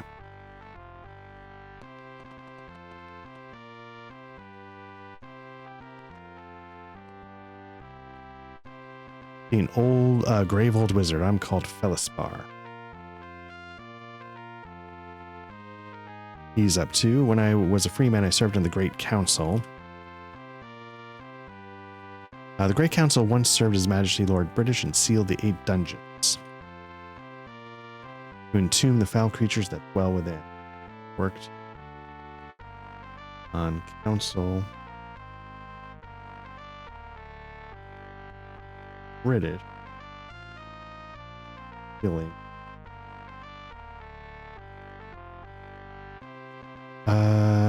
Creatures. Let's try that.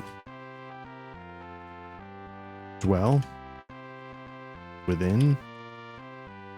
See if there's anything else. Entomb. Foul. Try British. Alas, if only he were here now. Okay.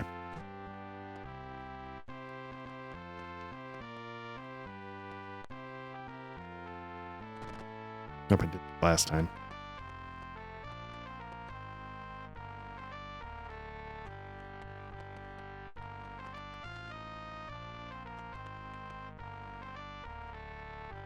Be a grim and stalwart fighter. What is thy name? I respond, Sir Coop.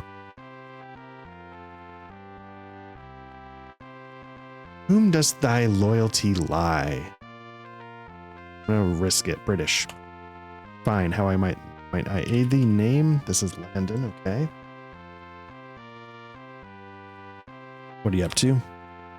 Thou must ask. Okay, let's ask resistance. What's the password?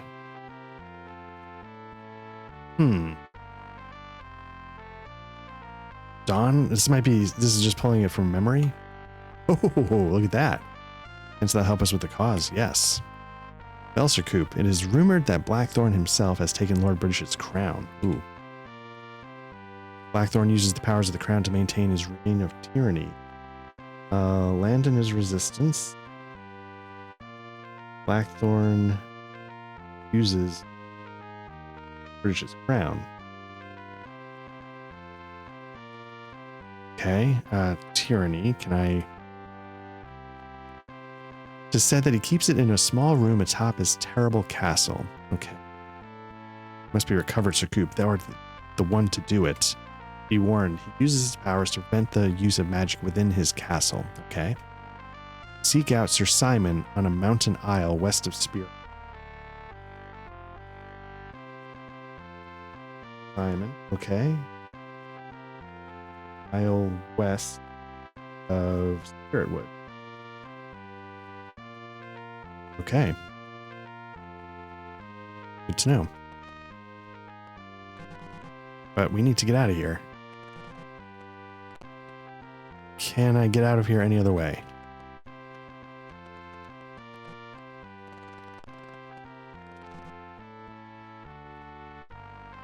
Am I going to survive? Okay.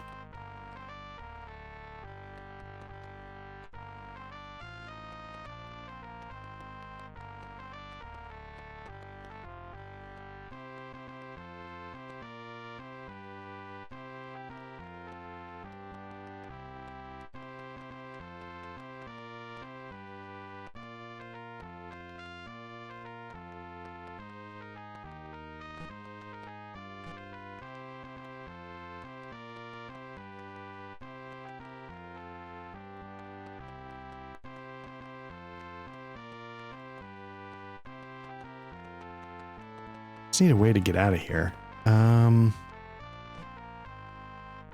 Pleasant evening to thee. I am Dukelas, proprietor of the Slaughtered Lamb. Was there something I needed to know about the Slaughtered Lamb? Oh, no. It's just that's where the guy worked that told me. Okay. Let's see. Shall I bring thee a bottle of rum? Hungry? 4? 12 gold for the 4 of you. Yeah, why not?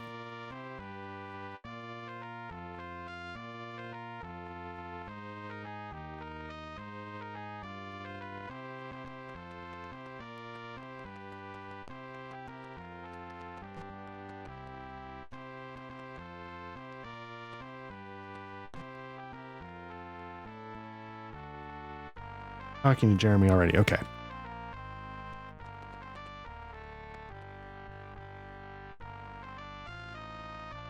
May all who enter know forgiveness. All right. Usually, alas, poor Fred. I was about to say, usually they're like sort of little jokes on the gravestones, but basically I just want to get out of town. I'd like to know how to do that, but there's a guard at the gate.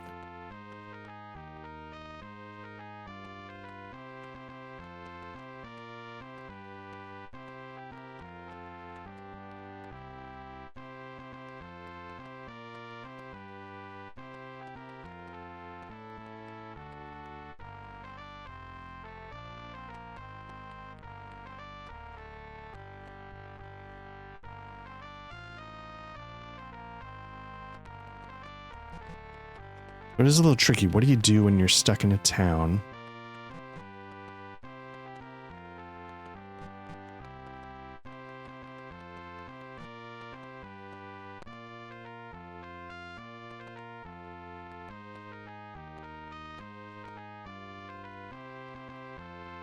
See if I get kicked out. Nope, okay.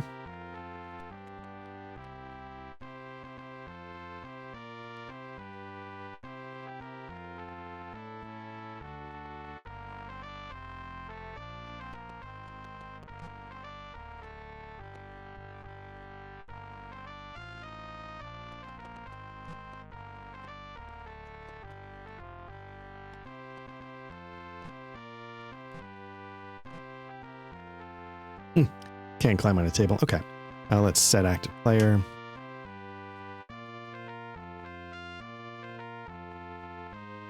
This guy's not going to move.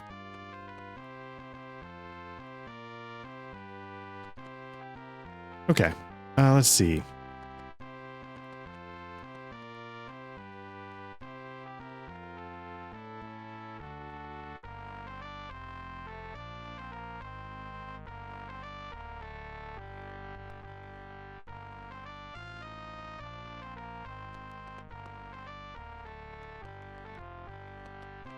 Okay, let's get out of here.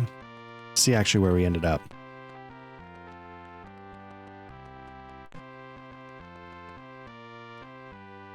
Blackthorn's Law of Justice. Thou shalt confess thy crimes and suffer just punishment, or thou shalt be put to death. No wiggle room there.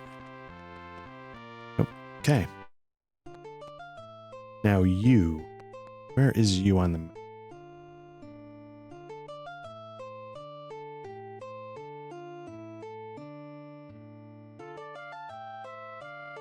I don't know if it's way up in the upper left in the forest. You see like there's the sort of the compass directions way in the upper left corner, and then just to the right of that is like a moon gate. I think we might be up there.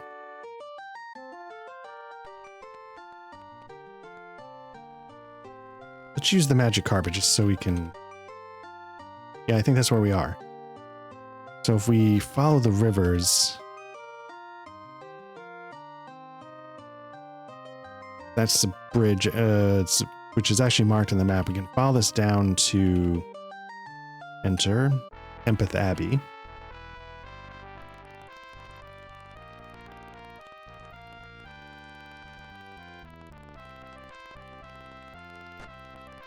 Okay, there's a couple wells in this game where if you drop a coin to make a wish, and I don't know if you can wish for other things, but you can wish for a horse. There's one here, and I think maybe one in Pause, or there's definitely another one, another well you can make a wish for a horse for, but sort of all over the place. Sort of getting our feet under me. It's been sort of a crazy day. And like I said, I was having some tech issues, a lot of things going on around me. Let's see what Hard Luck has to say. The Abbey Jester.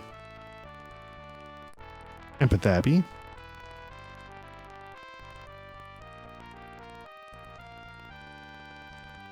Juggle songs. Let's try songs. Blackthorn once was a fine old man. Upon a fine principles he would stand. But then came the Shadow Lords full of evil. Blackthorn's soul they came to steal. All at once the tyranny began. All because the fate's dark hand. Like it or do. I may have noticed that it points out that Blackthorn himself is not responsible for the evils he imposes. Rather he is trapped, as we are, under the control of the truly evil Shadow Lords, only more so. A pity. See if you can tell us anything about Shadow Lords. Nope.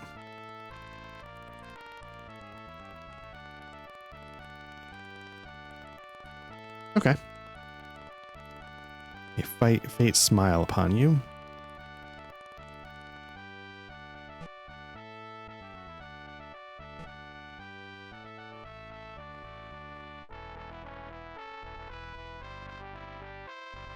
Seems like it's a little late in the day for everybody to be asleep. Maybe these are guards on shift, but yeah, we could ride that horse. You know, it's a mode of transportation. I prefer the magic carpet. A young girl, name Corey. Hard Luck was a jester. Blackthorn corrupted. Okay. This is Corey. Cook for the castle. Nice, alright. A great fortress saving us from the turmoil engulfing Britannia. Sea of turmoil gets us where we want to go. Ever since Lord British disappeared, the entire kingdom has gone to ruin. Blackthorn only hinders matters. Let's see, British. Kingdom. Blackthorn. Blackthorn claims he's the true ruler, so they seem a little more open in their resistance to Blackthorn. True? See if resistance gets us anywhere. Okay. Mantra. Dungeon. There's certain words sometimes it can't hurt to try, but okay, it didn't get us anywhere in that case.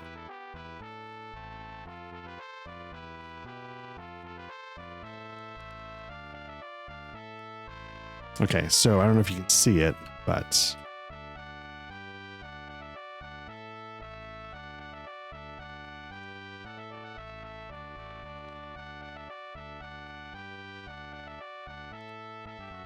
it gets easier to spot as time goes on. Let me just see if there's another one here.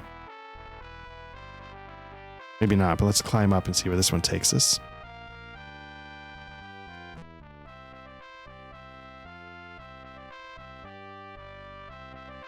Okay, Tim. How about Tim?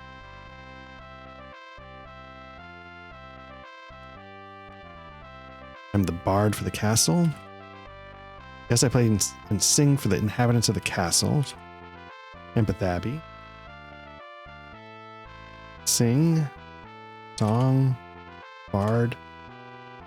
The play. Nope. Play. Dost thou enjoy fine harpsichord music? Yes. Since Lord British's disappearance, his court composer Sir Kenneth is said to be traveling throughout Britannia. British's composer Kenneth traveling out Britannia. Now I wonder, like, I knew to do stones on the harpsichord in Lord British's room, and I wasn't going to walk away from it because you need that sandalwood box. Let's see if we trades music lessons for melodies. He's filing a collection of Britannian folk music. But I wonder if you run into Kenneth, or there's another way to find out, like, hey, you should try stones. Recently, he gave a recital in Trinsic, then headed south. He often teaches a piece by Iolo and Gweno, who is a favorite of Lord British. Some even say that to play the piece on the finest instruments may cause magical occurrences. Only on an instrument worthy of king, wink.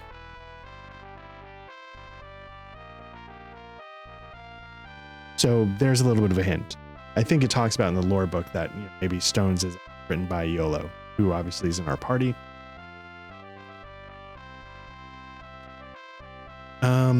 Let me just double check. I'm going to type Kenneth again.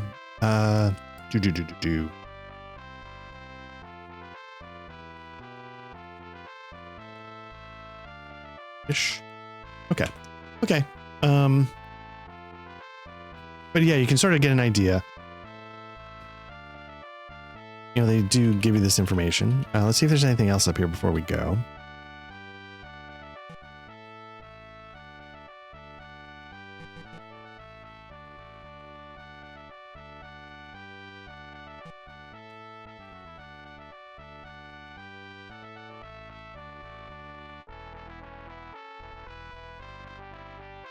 Now to see the flame of love. Anything you can do with the flame of love.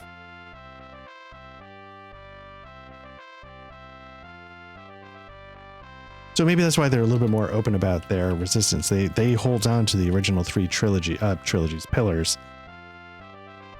of the Avatar. Let's see if there's anything here to exit. The 6, 7, 8, 7, 8, 7, 6, 7, 6, 5, 3. I don't think you did anything. I think I had it right.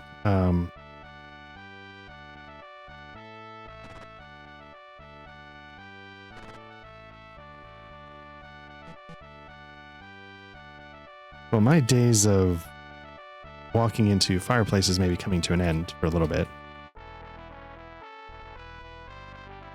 It's interesting. You can't really heal resting in a bed. You actually have to go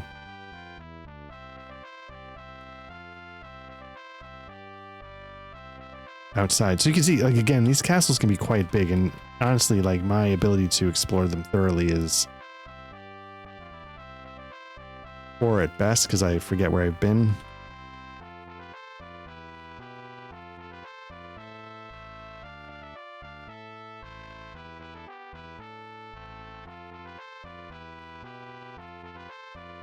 But again, like the little touches, like, you know, line of sight, like you get to a window and then you can see outside. Like, again, at the time that this came out, like, this kind of stuff blew me away. Let's see, we'll search.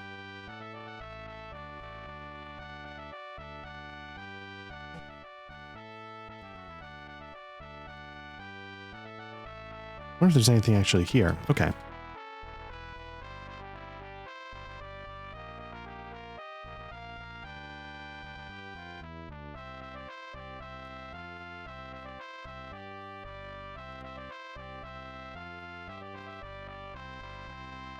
See a tall, caring man. Name, Michael, Lord Michael. Got that down. Job, Lord of this castle, sure. Here in Empath Abbey, we protect the principle of love from the evils that corrupt it. Since the disappearance of Lord British, evil has reared its foul head, and now the three castles' virtue stand alone. Castle. Here in Empath Abbey, we protect the principle of love. Okay. Let's see. Virtue, maybe? The Shadow Lords dare not desecrate this holy place, not even the Shadow Lord of Hate. Seek out the demon who lives in the Great Eastern Desert. He knows much of the Lord of Hatred. Okay, so, Lord Michael. Seek out demon. Eastern Desert. Knows stuff about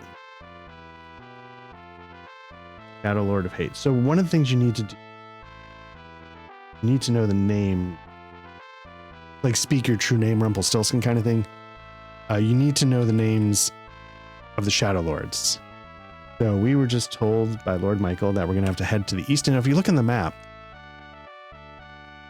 way to the east, it's pretty far out there. You see a desert, you see a shrine on the map. So probably somewhere out there we're going to run into a demon. We're gonna have to figure out how to get a boat. I'm looking at the map and I'm seeing a lot of these islands, things on these islands I'm gonna need to get to. So a boat, it's gonna be expensive, but we'll get there, I guess. This is, this is our first session. What do we know? Toshi. Let's see what's up with Toshi. Student at the Abbey. Okay. Student. Here I learned how love can exist in a world filled with such evil.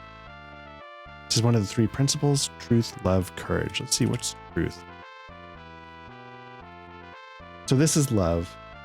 I wonder where the...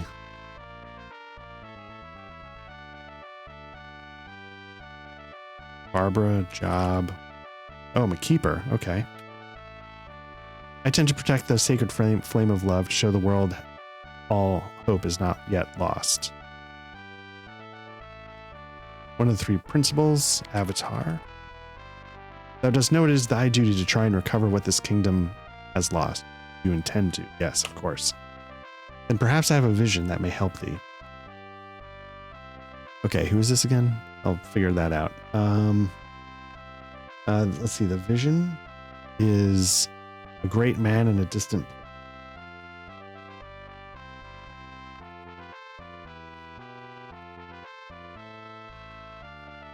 I saw him as if looking through a glass. I saw naught but his reflection. More I do not know.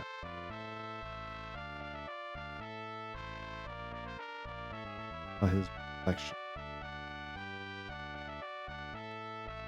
Okay. All right. This is what I'm so bad at. I should be talking to everybody. I should be writing everything down. Let's see. The Tinker. Sir Coop, is it thee? Is it not? Yes, it is. At long last, we thought thy return beyond hope. Who are you? Julia. Name sounds familiar for some reason.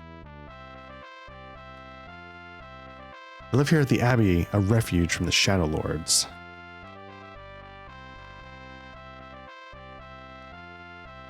They hunt all of us who help thee on the... they hunt all of us who help thee on the quest. Blackthorn fears. Okay, so... that's why it sounds familiar, because she's a character in Ultima 4 that joins your party. Quest. Fear. He feared we would find a way to bring thee back, which is, of course, exactly what we did.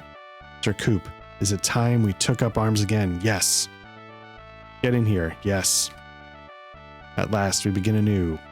All right, let's see what the Z stats are on Julia. I thought she was Bard. I thought she was going to be a fighter. Got good strength. Solid dex. All right. See what's up. Actually, let's see what her equipment is. Okay.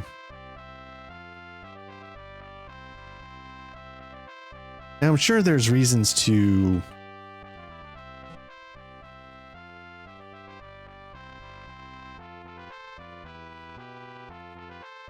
limit your party, but I'm not going to bother with that for now. First, I just want to get out of here.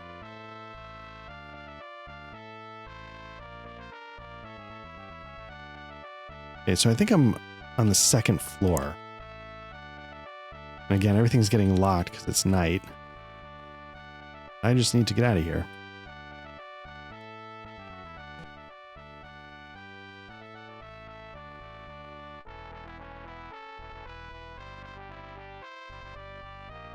Lord Michael, I think I talked to. Yeah?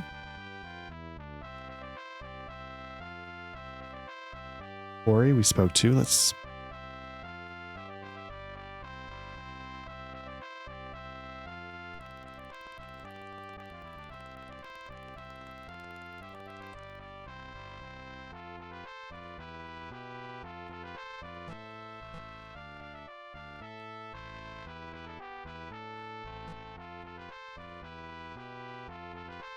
Again, just doing a little search around the perimeter because sometimes you find a hollowed out tree.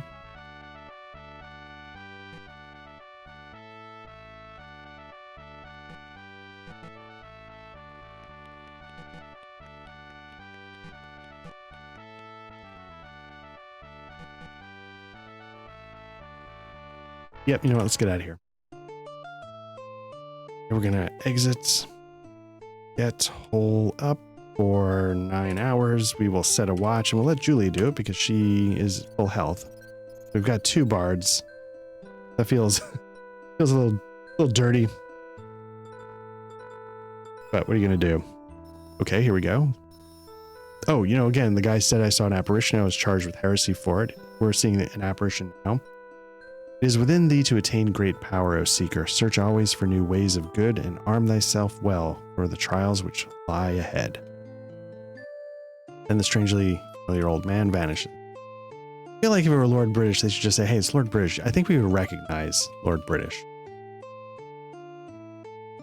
So you can see we can go over the shallow water. You can see how it's sort of differentiated. I want to say this was the first Ultima game where they sort of created art assets for a shoreline. Make it sort of, you can see it sort of goes a little bit of dirt to the grass and it's oddly shaped. I feel like if you go back to Ultima 4, the shores are going to be like hard edges.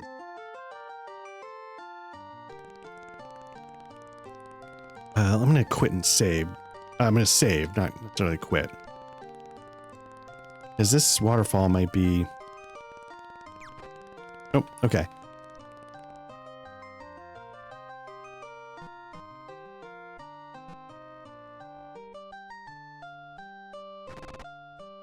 Yeah, because we're over more open.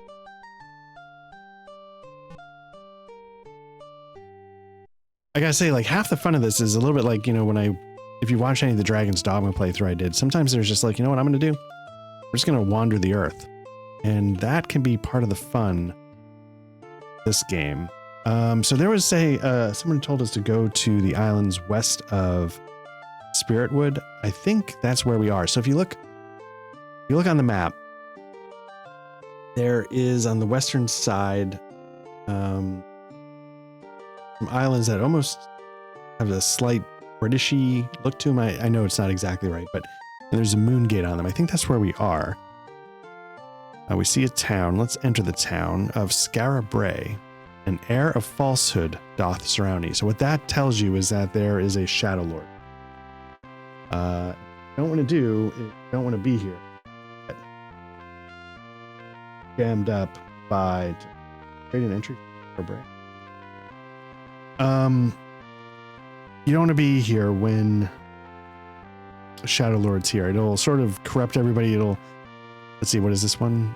Falsehood. So like if it's hate, like everybody will attack you, I think, things like that. So you don't want to be, and also the Shadow Lords themselves will just wreck you. You can't beat them yet, so there's no real point in trying. So Scarabray is also, I think, the name of the town in Bard's Tale 3. So I'm curious what that means, if anything. I'm going to sort of play with fire here a little bit. Blackthorn's law of spirituality. Thou shalt enforce the laws of virtue, or thou shalt die as a heretic.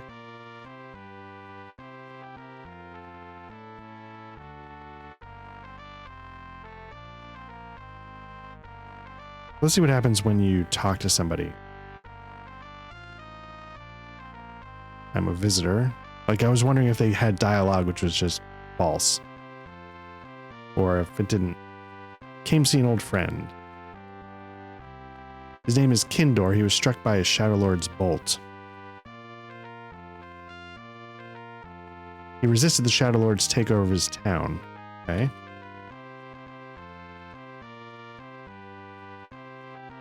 He fled after he was shot. I found him near death and brought him here. Wilt thou help us vanquish these demons? Definitely. Let's see. Kindor has some information regarding a shrine that might aid thee. Visit him at the Healers near 6 p.m. So let's see. Visit Kindor at Healer. 6 p.m. You can tell like they're sort of trying to make the most out of their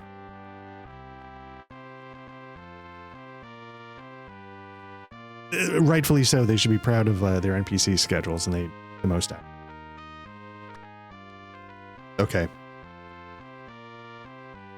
So that's what they do. They steal stuff. Okay. Let's see. Use. Nope. Use pocket watch. We need to be 643. So we kind of missed it, but maybe we can.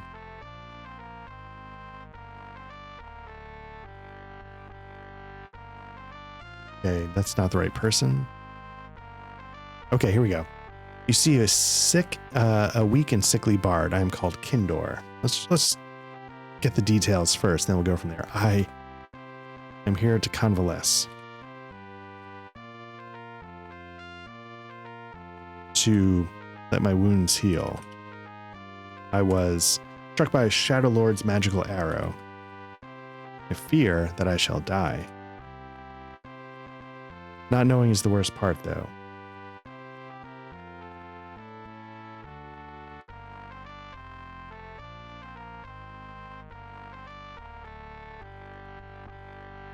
We were supposed to ask, Yep,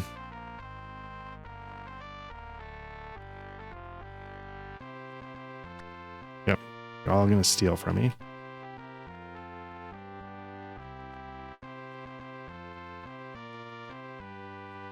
All okay.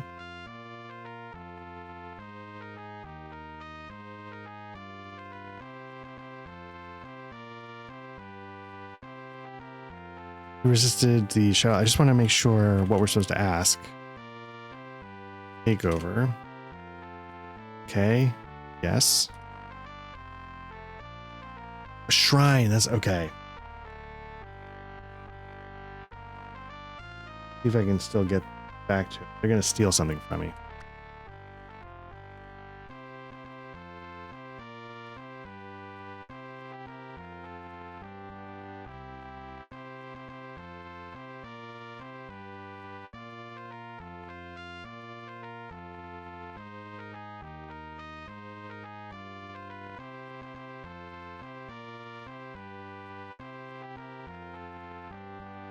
I'm not sure why we haven't been... This is really stupid. What I should do is I should leave because of the Shadow Lord's presence, but...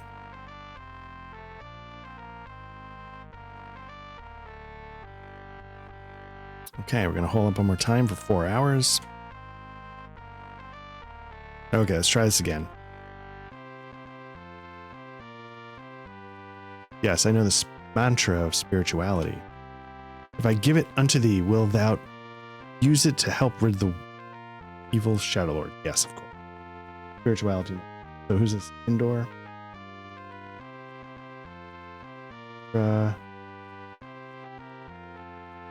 Alex. Use it soon, for remember Blackthorn 2 searches for the mantra. He will use the mantra to destroy the shrines and remove their power from the world. The mantra, spirituality, Here we go. I had not yet learned the location of the shrine, but I was on my way to see Lady Janelle, the Lyceum. She may know. Janelle.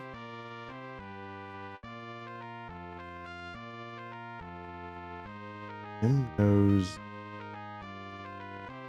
of Mind. Okay, so the thing is that, and I think this is kind of an interesting thing, the world of Britannia doesn't change that much, and I think you can sort of see a lot of them are marked on the map, so I don't know which one's which, but a lot of the shrines are sort of marked on the map. Like if you look in the desert, way to the northeast, below the runic writing is like a little symbol you see on the map. That's a shrine. So wherever you see those on the map, there's one way into the island in the far southeastern corner. Yeah, so they're marked on the map, and if you remember certain things about playing Ultima 4, you'll remember, yeah, something was stolen again. You'll be able to get certain places pretty quickly.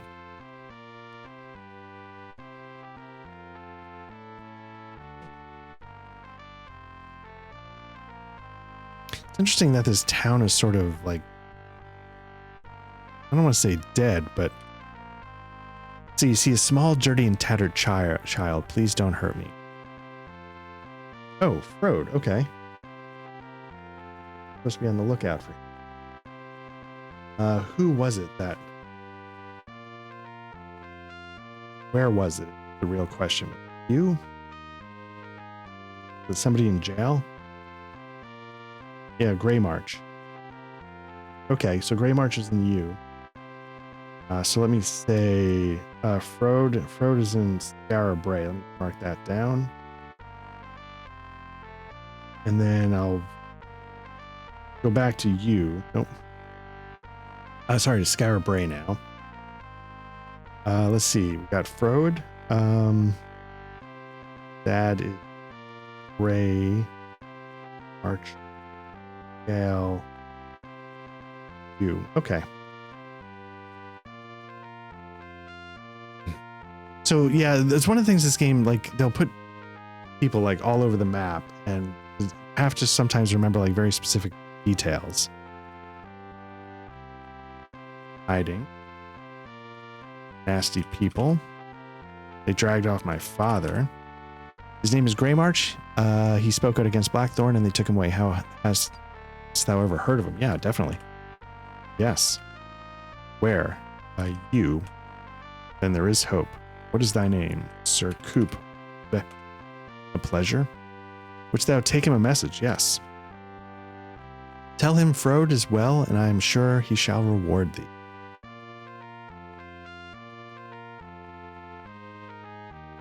Okay. That's okay.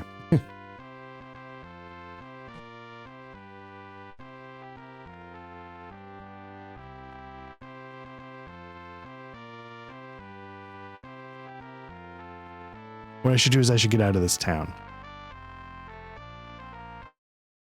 Okay, so there's a moon gate. What are we doing? I might make this first one a little bit short because again, it's been kind of a mess here. There's a little bit of, discombobulated session. Like I said, technical issues. But let's just see what happens if we go through a moon gate.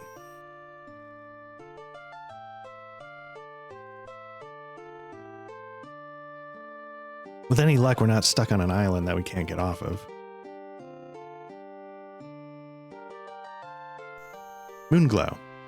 Oh, air of hatred surrounded. Okay, so again, there's a Shadow Lord there. We don't want to mess with it. Let's hole up. Oh, let's exit. Yeah, let's hole up. Let's say for 9 hours, we'll set a watch. Yes, of course. We'll have YOLO take it because he's mostly healed.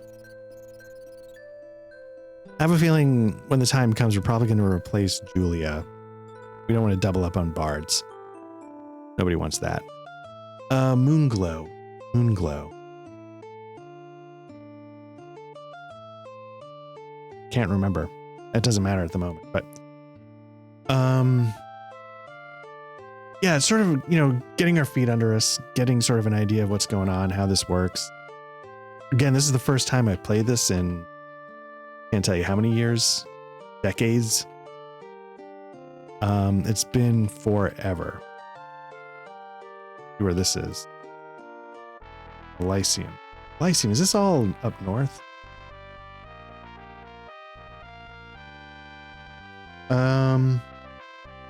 Okay, so Lady Janelle of the Lyceum knows of the spirit tree. Okay, so while we're here, let's see. Find Lady.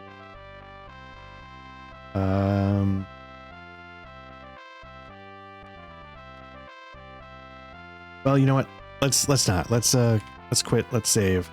Let's call this for now. When we come back to it, we'll see if we can find Lady Janelle. We can see if we can find out the information that she knows about the shrine, and we'll continue from there. And I guess at some point I need to do a couple things. I need to level. I need to be better maybe about talking to everybody and exploring towns. But that actually, I gotta say, that might be sort of where this all falls apart, is that it's a lot and it might not be that interesting to watch. So as if I'm going back through it as I do this, I'll be like, you know what, this isn't terribly interesting. I might sort of like do check-ins. We'll have to see how it goes. Like I said, I don't want to promise a full playthrough, and I definitely don't want to promise a full playthrough on camera, but my hope is that I can do that because I do truly love this game. And I feel like, again, tonight it's been a little bit of a mess. So maybe as we spend more time with it, I'll have some more thoughts, that pop up about role-playing stuff in general and things like that. If not, at least, hey, it's always fun to play a classic like this. And truly, one of my nostalgic favorites, one of my all-time favorites, legitimately. Curious if it'll hold up. It'll always have that special place. I'll say that. Like I was describing, like I have too many memories about this game and all the, the friends that I played it with and all the time that I've spent with those friends, poring over maps and keyboard and conversational notes, and it was always going to hold a place. So, and I gotta say, so far, like it feels, this might be a weird thing to say, Ultima 5 feels more modern than it should, if that makes any sense. It's definitely not the graphics, but I feel like it pioneered a lot of things that we sort of take for granted in modern day RPGs, or helped pioneer. And so I think it gives it sort of a fresh feeling to it still, even today. So anyway, I'm Art. This has been Black Lodge Trivia Night. We will be back with more Ultima 5. We're also going to obviously be back with Lord of the Ring book quests. The main thing we do is tabletop RPG actual plays. We certainly have more of those coming. We're trying to get everybody together. It's a little tricky around the holidays, but hopefully pretty soon. But we do have stuff up. I think as of this recording, no, it won't be out. We just had a Liminal Horror, like a 3-session Liminal Horror adventure wrap up. Patrick and I are trying to get together soon, see what we can record. There's some new stuff coming out a couple days as of the time of this recording that getting started. So yeah, if you like RPGs, if you like CRPGs, hopefully you like, subscribe, and stick around the channel. So yeah, you can find audio versions of a lot of the stuff we do. Just search for Black Lodge Trivia Night wherever you get your podcasts. We should show up.